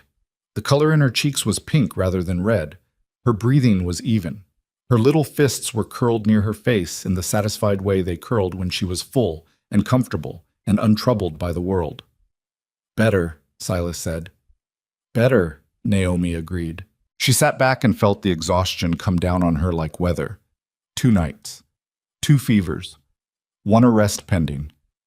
She put her face in her hands for a moment, not crying, just being somewhere private for a few seconds. Silas didn't say anything. He didn't offer comfort or reassurance or any of the things people feel compelled to offer when someone puts their face in their hands. He just let her have the moment, which was the right thing. She took her face out of her hands. "I need to think clearly," she said. "All right. Tell me what you know about Ashford, what you've heard." He was quiet a moment, considering. "He's been in Harlow Creek 3 years. He came from somewhere east. I've heard Pennsylvania, but I don't know that for certain. He bought Caldwell's old ranch when Caldwell died and expanded it fast. People say he's good at making money and hard on the people who work for him. He's had 2 hands quit in the past year." He paused. "That's what reaches Iron Ridge. There may be more to it." 2 hands quit," she said, "in a year, which isn't nothing. Ranch hands don't quit in winter unless they have a reason." She thought about this. She thought about the word overlook and about the word obstacle and about the way Ashford had looked at Emma with an expression that gave nothing away, which was its own kind of information. "The ticket," she said. "You mentioned it earlier, to Ashford." "I was going to." He paused. "When I went out to hitch the wagon that first morning, after the storm cleared, there was something jammed under the front wheel. I didn't think much of it, just cleared the ice from around it. It wasn't until later I realized—" He stopped. He stood up and went to the shelf near the door and reached behind the ceramic pitcher, the cracked one she'd noticed on her first day, and pulled out a small paper rectangle, slightly crushed and water-stained but intact. He set it on the table in front of her. She picked it up, smoothed it. It was her train ticket, Cincinnati to Iron Ridge, Montana Territory. Not Harlow Creek. Iron Ridge. The name of this town printed clearly, unmistakably, in the ticket agent's hand. She looked at it for a long time. "When did you find this?" she asked. 3 days ago," he said. "It must have fallen from your coat when I helped you down from the wagon that first night. It got under the wheel and the ice froze over it. I found it when the weather cleared." 3 days ago," she repeated. "I was going to give it to you. Then Emma got sick and—" He stopped. "I should have given it to you right away. I'm sorry." She looked up at him. There was something she could have said about that, about the timing of it, about what difference it might have made if she'd had it when Ashford arrived. But she looked at his face and she could see that he knew. He already knew. He was carrying it. "It's all right," she said. "It's not—" "Silas." She held his gaze. "It's all right. You have it now. That's what matters." He sat back down. She turned the ticket over in her hands. Cincinnati to Iron Ridge. Proof, in the most literal sense, that she had not ended up here by choice or deception, that someone had sold her the wrong ticket, error or otherwise, and that the consequences of that error had landed entirely on her. "I'll take this to Sheriff Daly in the morning," she said. "It's enough to dismiss the complaint," he said. "Any reasonable man can see that." "Ashford isn't filing the complaint because he thinks I defrauded him," she said.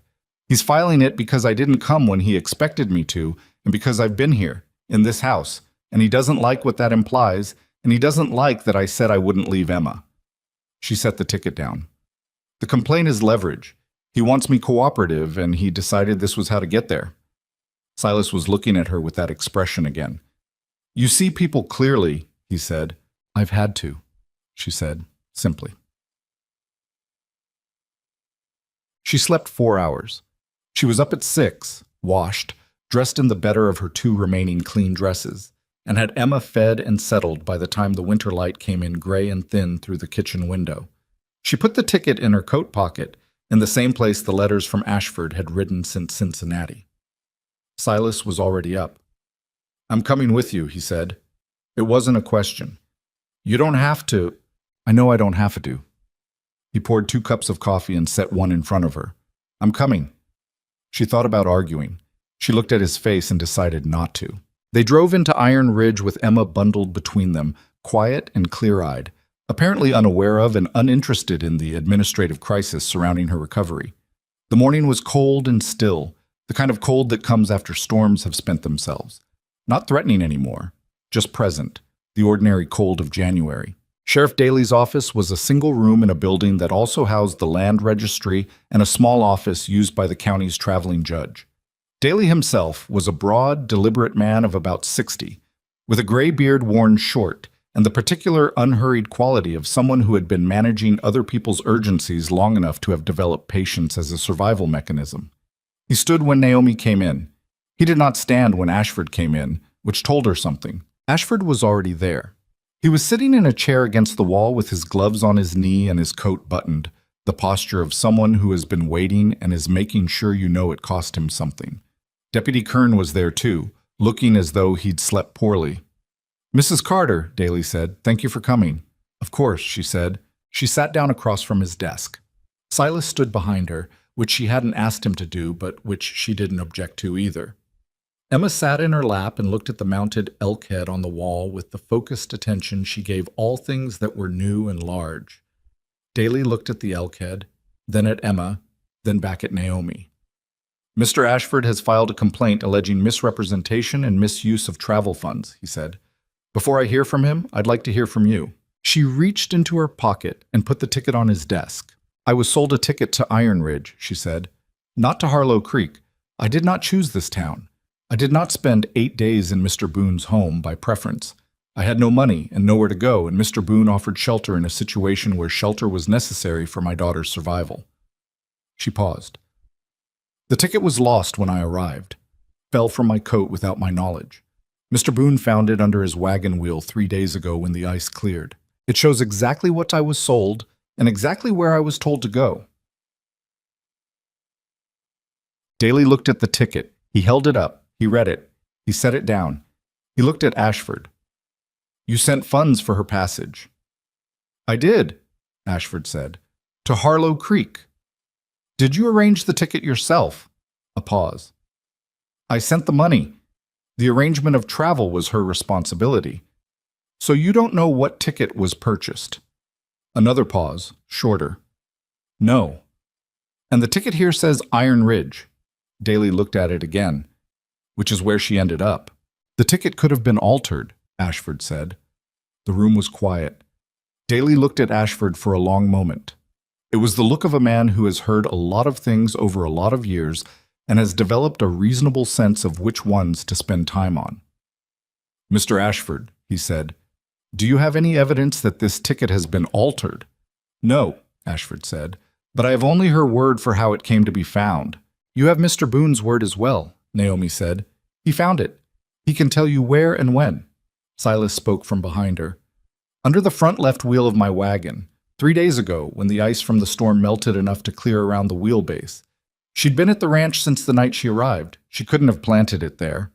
Daly looked at Silas, then back at Ashford. "The complaint is filed," he said carefully, "is for misrepresentation and misuse of funds. The ticket here demonstrates she was sold passage to this town, not to Harlow Creek. That addresses the question of where she went and why." He folded his hands on the desk. "The question of the funds. She used them for travel. She arrived where the ticket said to arrive. I'm having difficulty seeing the misuse." Ashford's face hadn't moved, which was more revealing than if it had. "She was supposed to marry me." "Was there a signed agreement?" Daly asked. "There were letters." "A signed agreement, Mr. Ashford, a contract." Silence. "Then what you have," Daly said, "is a correspondence that didn't result in the outcome you wanted. That's not fraud, that's—" He paused, choosing a word that wouldn't be unnecessarily provocative. "Disappointment." Ashford stood. He was very controlled about it, the standing, no sudden movement, no raised voice. The control itself was a form of anger. "I want it on record," he said, "that I dispute the circumstances presented here."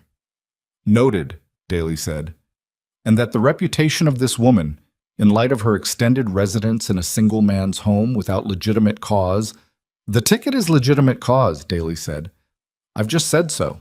Ashford looked at Naomi. It was the first time since she'd sat down that he'd looked at her directly. She didn't look away. "I offered you a home," he said. "A legitimate life. I was willing to overlook considerable—" He stopped himself. "I was willing to marry you despite the complications of your situation." "I know," she said, "and this is the result." "Yes," she said. "It is." He looked at her for another moment. Then he put on his gloves, picked up his hat, and walked out. The door closed. Kern exhaled audibly. Daly looked at the ticket on his desk, then at Naomi.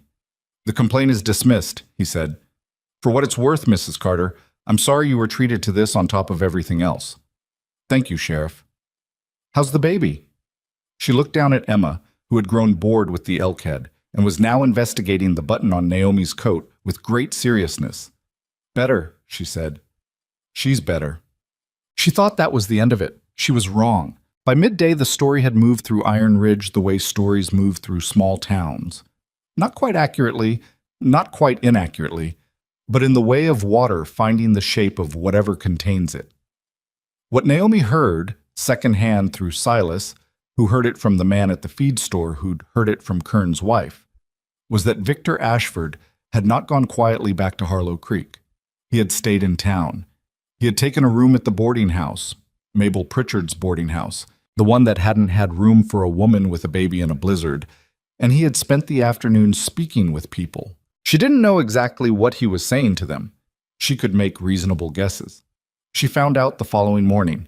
She was in the yard, hanging the linens she'd washed, Emma strapped to her front in a makeshift carrier Silas had found in the chest at the end of the hall, a relic of some earlier time she didn't ask about, when she heard the wagon coming up the track. Not Silas's wagon. He was in the barn. A different one. She turned and saw Kern, and behind him, on horseback, Sheriff Daly himself. Her stomach dropped. She waited. Daly dismounted with the slowness of a big man who feels his years in the cold. He held his hat in his hand when he approached her, which was not the gesture of someone coming to deliver good news, but which suggested he had some decency about how he delivered bad. "Mrs. Carter," he said, "I'm sorry for this." "What's happened?" "Mr. Ashford spoke with Judge Harlan last night. Harlan was passing through on circuit. He overnights here twice a month." He paused. Ashford presented the matter to him as a contractual fraud. He produced correspondence. "Letters," he said, "in which you made explicit promises regarding marriage and conduct." "I made no explicit promises," she said. "The letters exist, but they don't say what he's claiming." "I believe you," Daly said, and he said it in a way that suggested he meant it, and that it didn't change what came next. "But Harlan has issued a summons. You're required to appear before him next week when he returns to circuit. In the meantime—" He stopped. He looked genuinely pained. "In the meantime, Ashford has pushed for a restraining order pending the hearing. Harlan granted it." "A restraining order from what?" "From leaving the county." He held her gaze. "And he's filed a claim against your assets." "I have no assets." "He's filed against future assets. It's a legal mechanism. It's rarely upheld, but it requires a hearing to dismiss." He paused. "There's one more thing." She waited. "The deputy this morning, Kern, spoke to me about a development. Ashford has alleged that the living arrangement here is improper. He's arguing that it constitutes grounds to question your fitness as a—" Daly stopped. He looked at Emma in the carrier against Naomi's front, and something moved in his face. "Your fitness as a mother." The yard was silent except for a crow somewhere in the cottonwood by the fence line. "He's threatening to take Emma," she said. "He's threatening to raise the question," Daly said, "which is different from being able to do it. But he has a judge willing to listen to him and money to spend on it, and that combination—" He left the sentence unfinished. Naomi looked at the sheet in her hands. She'd stopped hanging it at some point during this conversation. She became aware that she was holding it very tightly. "What are my options?" she said. "The hearing is in 6 days. You can appear and contest everything. You should have legal representation if you can get it. Nearest lawyer who isn't connected to Ashford is in Cedar Falls, day and a half's ride." He paused again. Or what?" He looked at the ground briefly. "Ashford has made it known that he would withdraw all complaints if you agreed to proceed with the marriage." She looked at him. "I'm not recommending it," he said quickly. "I'm telling you what he's put on the table. It's your decision." She stood in the cold yard with Emma against her chest and the sheet in her hands, and 6 days until a hearing and a man with money and a judge's ear who was threatening to take her daughter if she didn't do what he wanted. She thought about it. She made herself think about it plainly, without sentiment, the way she'd made herself think about a lot of things in the past 2 years. She thought about what it would mean, practically, concretely, to marry Victor Ashford, to go to Harlow Creek, to live in a 4-room house with a man who had just threatened to question her fitness as a mother in order to compel her agreement, who would overlook her for the right price and whose idea of kindness was the absence of cruelty. She thought about what it would mean for Emma to grow up beside a man like that. She thought about the word obstacle. "No," she said. Daly nodded, once, as though he'd expected that. "Then you need that lawyer," he said, "and you need anyone who can speak to your character and the legitimacy of your situation here." He put his hat back on. He remounted. "For what it's worth," he said, looking down at her from the horse, "what I saw in that office yesterday was a woman with a sick baby and a train ticket that said exactly what she told me it said. I'll say so at the hearing if it comes to it." He rode away. Naomi stood in the yard for a while after he'd gone. Silas came out of the barn. He'd heard enough. She could tell from the set of his face that Kern had said something to him before they'd left. He walked up to her. He stopped a few feet away. He looked at her, and for once she couldn't read what was behind his eyes, something layered, something that had more than one thing in it. 6 days, she said. "I know. I need a lawyer from Cedar Falls." "I'll ride tomorrow," he said, "and character witnesses. Anyone who—" She stopped. "Anyone who saw me here and can speak to—" "Mrs. Calloway at the dry goods," he said immediately. "She sold you the hardtack that first morning you came into town. She's not friends with Mabel Pritchard, and she doesn't think much of men who use the law as a club." He paused. "Kern, he saw the whole thing with the ticket, and he's got a conscience, or he wouldn't look so bad about all of this. Station agent was there when I brought you in. He knows what night it was and what the weather was." She looked at him. "You've been thinking about this." "Since this morning," he said, when Kern showed up. She looked back at the barn, at the fence line, at the cottonwood where the crow was still complaining about something, at this ranch, his ranch, that she'd cleaned and mended and made smell like something other than loneliness for 8 days. She looked at it the way you look at something when you're trying to fix it in your memory. "Silas," she said, "if this goes badly, it won't. If it does, I want you to know that none of this, none of what Ashford is saying, reflects on you. I'll make that clear at the hearing. Whatever he's implied about your character—" "I don't care what he's implied about my character," he said. He said it without heat, just as a fact. "I care about yours." She looked at him. "And Emma's," he added. She nodded. Something tightened in her throat and she made it stop. "There's a town meeting Thursday," he said. "Daly hosts them monthly at the hall. Anyone in the county can come and speak." He paused. "Ashford will be there. He'll speak." "And?" "And so will I." He met her eyes. "I'm going to tell them what happened here. All of it. The storm, the ticket, the fever. What you did to keep her alive when there was no doctor and no one else." He paused. "What kind of woman you are. What that's worth." She looked at him for a long time. "You don't have to do that," she said. "I know. People in this town already what they're saying about you because of me being here. Let them say it," he said. "I've been alone on this ranch for 4 years, and nobody had much to say about me then. I'm not worried about what they say now." Emma made a sound, a small, imperious sound, the sound of a baby who has been patient through an entire adult conversation and is registering her objection to being ignored. They both looked at her. Emma looked back at them both with dark, serious eyes, and then grabbed the front of Naomi's coat with both fists. "She agrees with me," Silas said. "Despite everything, despite Ashford and the judge, and the 6 days and the word obstacle still sitting somewhere in the back of her mind." Naomi laughed. It came out slightly ragged, slightly more feeling than she'd meant to let through, but it was real. "She always has opinions," Naomi said. "She gets it from somewhere," Silas said. He went back to the barn.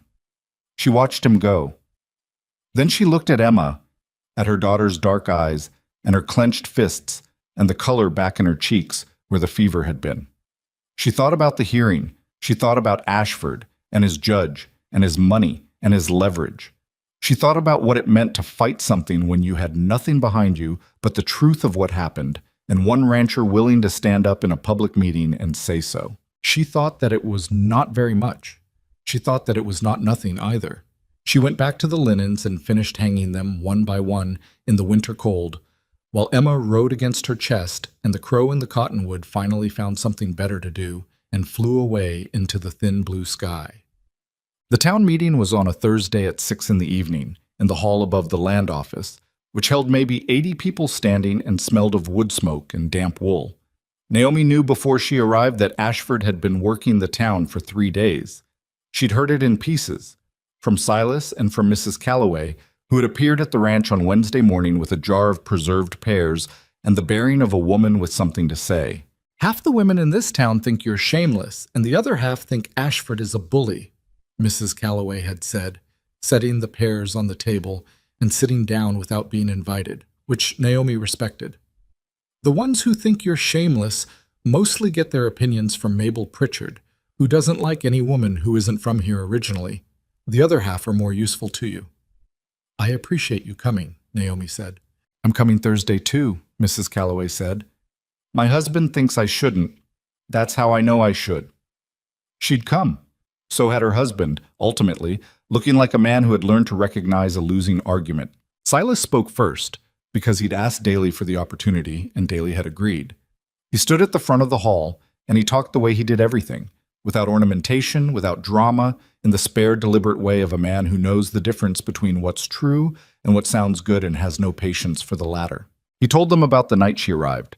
The blizzard, the temperature, the baby on her hip, the trunk on the platform, the 6 refusals she'd received before he saw her standing at the end of the boardwalk. He told them what the night looked like outside. He told them what it would have meant to leave her there. He told them about the ticket under the wheel of his wagon. He produced it, held it up, and passed it to Daly, who confirmed aloud what it said. He told them about Emma's fever. He told it plainly, without sentiment, in the chronological order of what happened: the first fever, the doctor unavailable, the willow bark tea, the 2 nights, the second fever climbing faster than the first. He told them what Naomi had done through those nights. He used specific words: methodical, determined, precise. He said she had not panicked once. He said she had not asked for help with the part she could manage herself.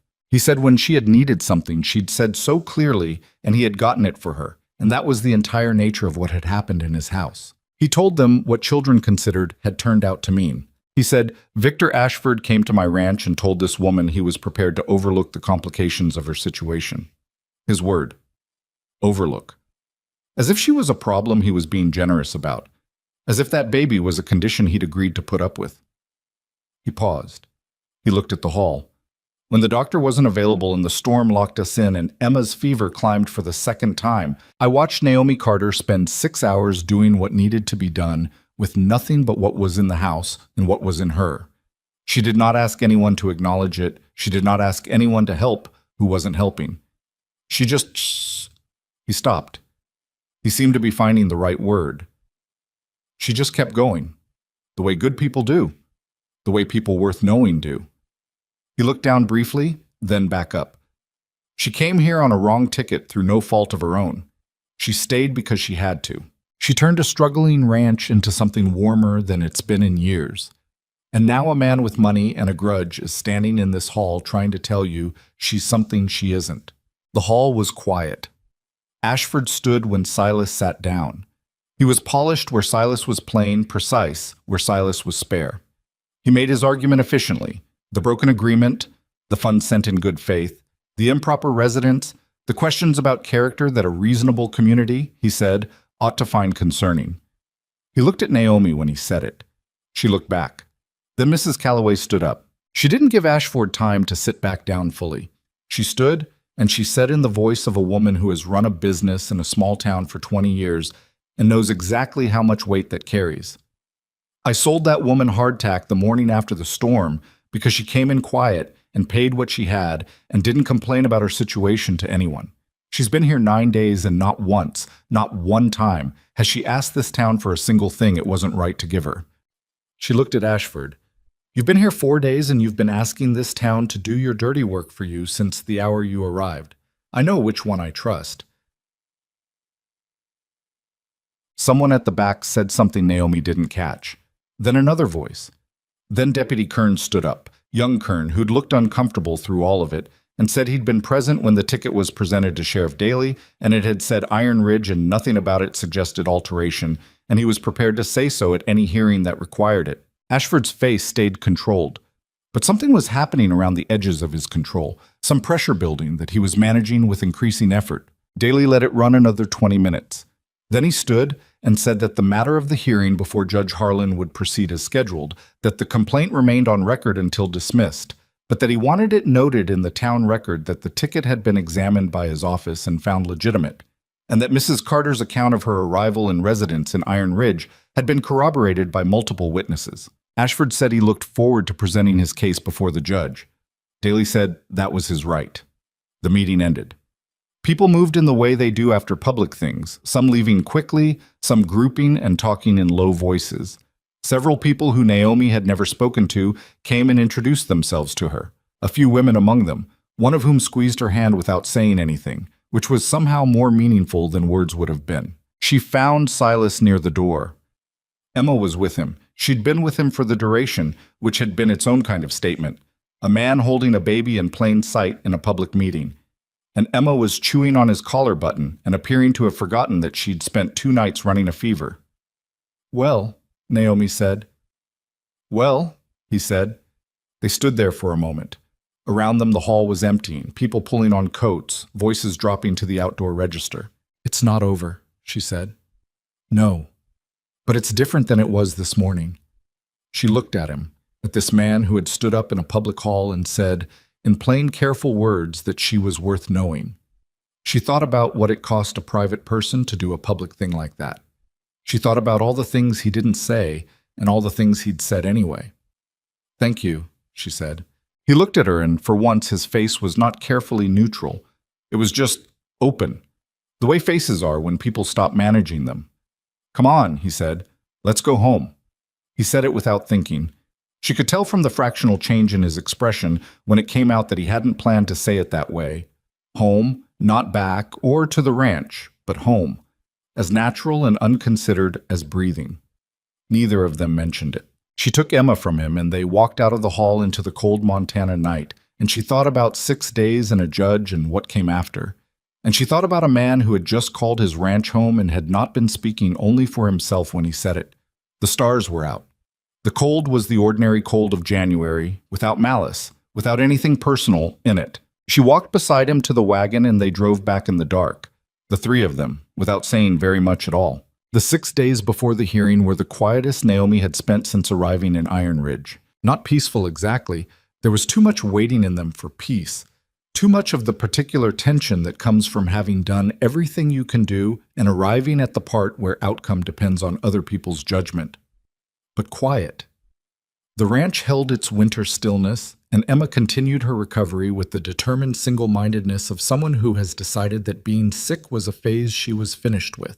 She pulled herself to standing against the side of the cradle on the 4th morning, gripped the wood with both fists, and looked at Naomi with an expression of such pure self-satisfaction that Naomi sat down on the floor and laughed until her eyes watered. "Don't get ahead of yourself," she told Emma. Emma let go of the cradle, sat down hard, looked briefly outraged, then reached for the cradle again. Silas came in from outside and found them like that. Naomi on the floor, Emma working her way back to vertical, the whole enterprise ongoing. He looked at the scene for a moment. "She standing?" he asked. "Trying." He set down what he was carrying and came and crouched beside them, and Emma, seeing him, immediately altered her plans and lunged in his direction instead. He caught her before she toppled. She grabbed his shirt and hauled herself upright against his chest and stood there, triumphant, having apparently decided that he was a better landmark than the cradle. "There you go," he said quietly. Naomi watched them. She had stopped trying to not watch them. There didn't seem to be much point. The lawyer from Cedar Falls arrived on the 5th day, a narrow man named Garrett with ink-stained fingers and a mind that moved faster than his speech suggested. He read everything Naomi gave him, the letters from Ashford, the train ticket, a written account of events she'd prepared at his request. He asked sharp questions and wrote the answers in a small notebook. He said the fraud complaint had no foundation. He said the claim against future assets was a nuisance filing designed for leverage rather than adjudication. He said the question of fitness as a mother, raised without evidence by a man who had met the child once, was unlikely to survive 10 minutes in front of any judge who wasn't directly in Ashford's pocket. "Is Harlan in his pocket?" Naomi asked. Garrett considered this. "Harlan's a circuit judge with a reputation to maintain across 6 counties. Ashford is one man in one of those counties." He paused. I don't think Harlan knew what he was agreeing to when he issued the summons. I think he heard a complaint from a man with money and gave him the hearing he paid for without looking too closely at the substance. He tapped the notebook. He'll look closely once he has the ticket in front of him, and the witness statements I'm going to ask for in writing from Daly and Kern and your Mrs. Calloway. Nah. She's not my Mrs. Calloway, Naomi said. She came to your defense at a public meeting, Garrett said. That makes her approximately yours. She thought about that on the drive back to the ranch. The lawyer rode back toward Cedar Falls, and she sat beside Silas on the wagon bench with Emma asleep against her shoulder. And she thought about what it meant to have people in your corner who weren't family and weren't obligated and had simply decided, based on what they'd seen, that you were worth defending. She'd spent so long trying not to need anyone that she'd forgotten what it felt like when need was met without condition. It felt frightening, a little. Like standing on ground you hadn't tested your weight on yet. He thinks it'll go our way, she said. I know. I heard. He kept his eyes on the road. Are you surprised? She thought about it honestly. I'm surprised it matters to people, she said. The truth of it, I thought... She stopped. I've spent 1.5 years being practical about what people are willing to give you when you have nothing to offer them. I thought the ticket and the witnesses and all of it would matter less than Ashford's money. Sometimes it does, Silas said. I know. This time it didn't. She looked at the road ahead, the track winding between the hills, the fence line parallel to it, the bare cottonwoods along the ridge going silver in the afternoon light. Why do you think that is? He was quiet a moment. Because people in small towns see things, he said. They see more than you think they do. They saw you come in on a bad night with a baby and ask for help and get refused. They saw you come back 8 days later with a sick child and a missing ticket and a rich man calling you a fraud. And they knew, he paused, finding it. They knew the difference between someone trying to take something and someone trying not to lose everything. She sat with that for a while. The wagon moved through the cold. You see things clearly too, she said. I've had time, he said. Too much of it, for a while. The morning of the hearing was clear and cold, the kind of morning that feels like the world is paying attention. Naomi dressed carefully, her better dress, her hair done properly for the first time in 10 days. She fed Emma and handed her to Silas and stood at the window for a moment before they left, looking at the yard, at the gate with the new screw in the hinge, at the fence line running straight and taut, at the barn where 2 horses stood in the early light without urgency, the way horses stand when they trust the ground beneath them. She thought about Thomas. She did that sometimes, brought him out deliberately, the way you bring out something important to make sure you still have it. She thought about his laugh and his relentless optimism and the way he'd held Emma in the first hour of her life with the specific tenderness of a man who has been changed by something and knows it. She thought about what he would have made of all this, the wrong train, the blizzard, the fever, the rancher, the hearing. She thought he probably would have found the shape of it funny, eventually, once the worst parts were behind them. She thought he would have liked Silas. She turned from the window and went to get her coat. The hearing was in the same room where she'd spoken to Daly after the storm, the room above the land office, smaller and more official feeling than the town hall had been 2 nights ago. Judge Harlan was a compact man of 60-something, with a neat beard and the eyes of someone who had been doing this long enough to have stopped being interested in performances and was only interested in facts. Ashford was there with his own lawyer, a man from Harlaw Creek named Peterson, expensive-looking, with the smooth delivery of someone who had argued in larger rooms than this. Garrett sat beside Naomi. Silas sat in the row behind her with Emma, who was wearing the best of her 2 outfits and seemed aware, in the way babies sometimes seem aware of register, that this was not a morning to be difficult. Peterson argued first. He was skilled. Naomi gave him that. He made Ashford's position sound reasonable, even sympathetic. A man of good standing who had acted in good faith. A woman who had failed to appear, whose explanations kept shifting, whose living situation raised questions that a court of law was bound to take seriously. He said questions a court of law is bound to take seriously with the weight of someone who has learned that phrasing matters more than substance. Garrett did not raise his voice once. He presented the ticket. He presented Daly's written statement, Kern's written statement, Mrs. Calloway's written statement, which turned out to be 3 pages long and written with a precision that suggested she had opinions about the legal process and had done some thinking about how to make them heard. He presented a timeline of events, documented and corroborated at every point. He presented Naomi's own account, which she'd written herself and which said, without apology and without embellishment, exactly what had happened from the moment she'd stepped off the train. Then Harlan asked her directly, "Mrs. Carter, did you enter into this arrangement with the intention of fulfilling it?" "Yes," she said. "And you believe the ticketing error was genuine?" "I have the ticket that shows where I was sent. I didn't choose this town. I've never been to Montana in my life. If I was going to disappear somewhere, I'd have gone somewhere warmer." She heard from behind her the sound of Silas suppressing something. Harlan looked at the ticket. He looked at Peterson. He looked at Ashford, who was sitting very straight in his chair with an expression of careful composure. "Mr. Ashford," Harlan said, "the ticket shows Iron Ridge. Your lawyer has not produced evidence of alteration. Do you have anything further on that point?" Ashford looked at Peterson. Something passed between them. "No, Your Honor," Peterson said. "Then the complaint of misrepresentation is dismissed." He wrote something. "The claim against future assets, he looked at Garrett. "This was filed as leverage, Counselor. I don't appreciate having my name on leverage." "No, Your Honor," Garrett said. "Dismissed." He wrote again. He looked up. "The question of maternal fitness." He set his pen down. He looked at Ashford directly for the first time. "Mr. Ashford, you met this child once, briefly, while making accusations against her mother. On what basis are you questioning her fitness?" Ashford opened his mouth. "The basis in evidence," Harlan said. "Not the basis of her living arrangement, which has been explained and corroborated. Evidence of neglect, harm, or demonstrated incapacity, specifically." Silence.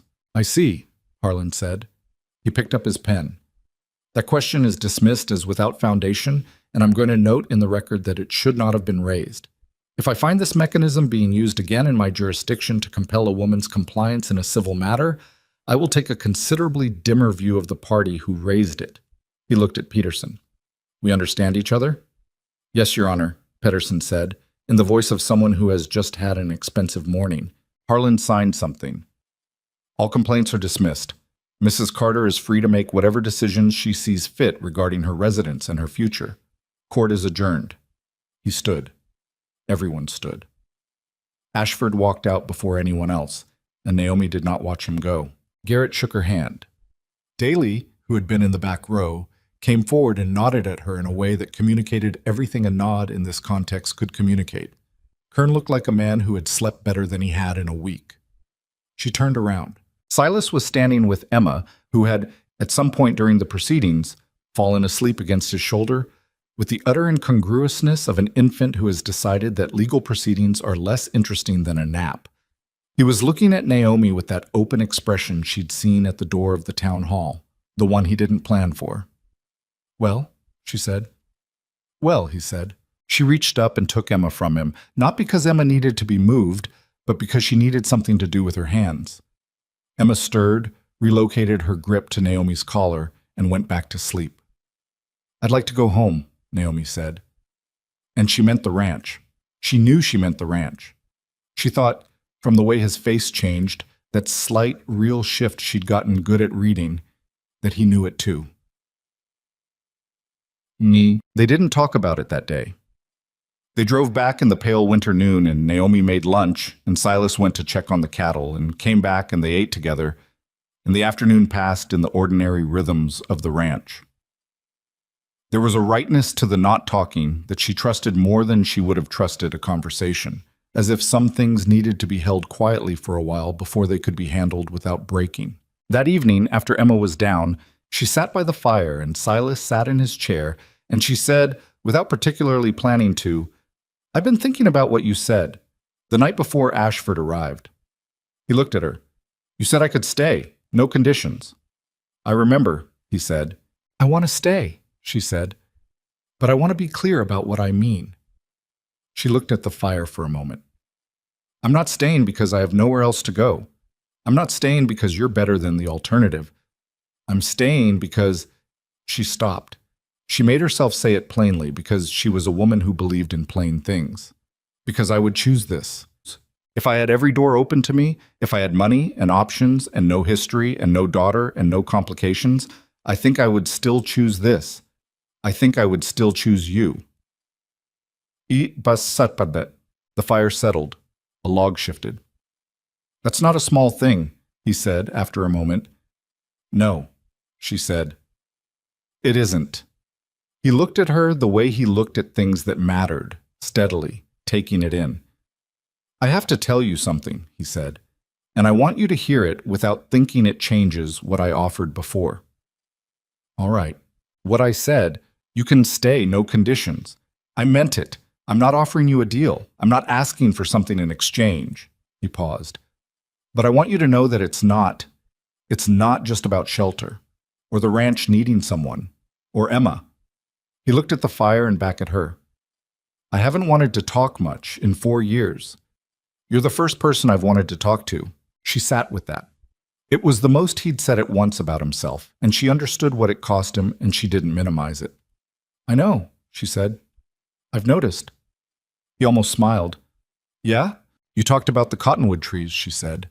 At 2 a.m, when Emma was sick and I needed to hear something. You talked about what color they turn in October. She looked at him.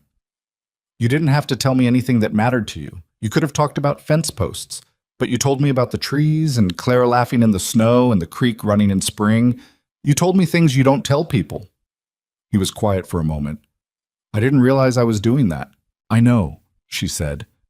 That's what made it mean something. The fire burned. Outside, the cold pressed against the walls of the house in its ordinary winter way, without malice, just present. So, he said. So, she said, I'd like to marry you. He said, if you're willing, not as a transaction, not because it makes the living arrangement more respectable or because it solves a problem. He met her eyes. Because I want to, because Emma deserves a father who thinks she's the opposite of an obstacle, and because I'd like to have someone to talk to for the rest of my life. She looked at him for a long time. She thought about the woman she'd been in Cincinnati, practical, efficient, crossing a continent for children considered. And she thought about what she knew now that she hadn't known then, which was the difference between being accepted and being wanted, and how vast that distance was and how badly she'd been willing to underestimate it. She thought about what it took to rebuild something from what was left, not to restore it to what it was before. You could never do that, but to take what remained and make something different with it, something that had its own shape. She and Silas had both done this in different ways before they'd ever met. They were both, in some sense, people who had learned to go on after going on had stopped feeling possible. That was not a small thing to have in common. Yes, she said. I'm willing. He nodded once. The same nod he'd given when she'd said she could find the sheets, that first night. The nod that meant all right and good and something warmer than either, compressed into a single gesture by a man who didn't waste words. They sat by the fire for another hour without talking much. It was a different kind of quiet than it had been before. Not the quiet of two careful strangers, not even the quiet of two people who'd become comfortable with each other, but the quiet of something settled, something that had found its place and was resting there. Titch. They were married on a Tuesday in March, when the first edge had come off the cold and the creek along the east fence line had started to run with snowmelt. Daly married them because he was also a justice of the peace, and because Naomi asked him and he said he'd be glad to and looked like he meant it. Mrs. Calloway came with her husband and brought a pie. Garrett sent a letter from Cedar Falls that arrived the day before, brief and dry and warm in the way of people who express warmth through understatement. It was not a large ceremony. There was no band. The vows were the plain official kind, and Silas said his with the same directness he brought to everything, and Naomi said hers, looking at his face and meaning all of them. Emma was held by Mrs. Calloway during the vows and spent the duration trying to remove Mrs. Calloway's hat, which she eventually succeeded in doing to everyone's amusement except Mrs. Calloway's, who was laughing too. Afterward, they stood on the porch of the ranch house and Daly shook Silas's hand and kissed Naomi on the cheek, which surprised her, and said, "I'm glad you stayed," and then rode away. Mrs. Calloway pressed Naomi's hand on the way out and said, That man has been too alone for too long. Don't let him get away with it anymore. Naomi said she didn't intend to. Then they were alone, the three of them. The March light on the snow, going gold in the late afternoon. The horses in the yard. The sound of the creek starting to move again after the long silence of winter. Emma was on the ground, on a blanket Naomi had set out on the porch, because the boards were cold, pulling herself up against the porch railing with the determination she brought to all physical challenges. She got upright. She stood for a moment, hands gripping the rail, surveying the yard with the expression of someone who has arrived at a place they've been working toward for a while. Then she let go. Both hands. Released deliberately. The way you release something when you've decided you're ready for what comes next. She stood free for 3 full seconds. Naomi counted, silently, holding her breath, before she sat down. She looked up at them. Her face arranged itself into an expression of complete and uncomplicated triumph. "There she goes," Silas said. "There she goes," Naomi said. He put his arm around her shoulders and she let herself lean into him, just slightly, the way you lean into something when you've stopped bracing against it. She thought about the woman who had stepped off a train in the wrong town in a blizzard with a baby on her hip, and no money and nowhere to go, and had stood at the end of a frozen boardwalk trying to figure out how to survive the night. She thought about all the doors that had been closed, and the one that hadn't been, and the man who'd left it open. She'd come west looking for a particular kind of rescue, the practical kind, the arranged kind, the kind that came with terms and conditions and a 4-room house. She'd thought that was what she needed. She'd thought she was smart enough to know exactly what she needed, and practical enough to go and get it regardless of what it cost her. What she'd found instead was harder to name and harder to hold, and more real than anything she'd had a word for in Cincinnati. Not rescue, not arrangement. Something that had started as shelter from a storm and grown, day by day, meal by meal, through fevers and hearings and public meetings and the slow accumulation of ordinary things, into something that had its own weight and shape and wouldn't dissolve when the weather changed. She had learned something in Iron Ridge that she hadn't known she needed to learn, which was this: belonging is not given to you. It is not in the letter or the contract or the arrangement. It is not granted by the person who promises the most or who shows up with the most to offer. It is built, slowly, imperfectly, with work and disagreement and the willingness to stay when staying is harder than leaving.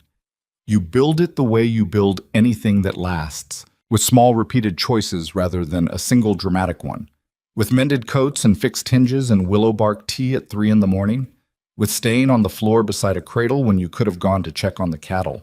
Emma stood up again.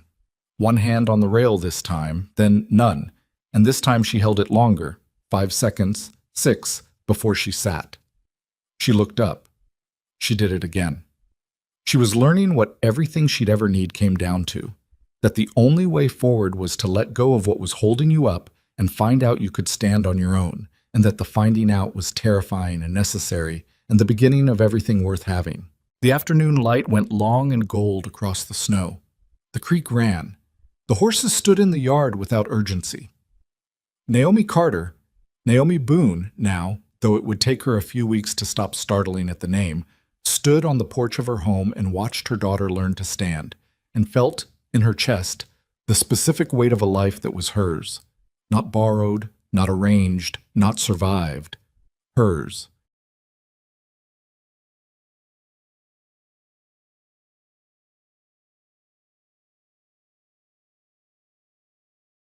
Look at this, y'all. We're making some good progress.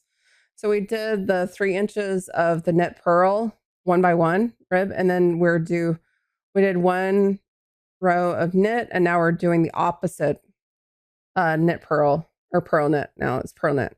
I mean that I'm working on my own silly type. Oh, I see what you're saying. Okay. Gotcha.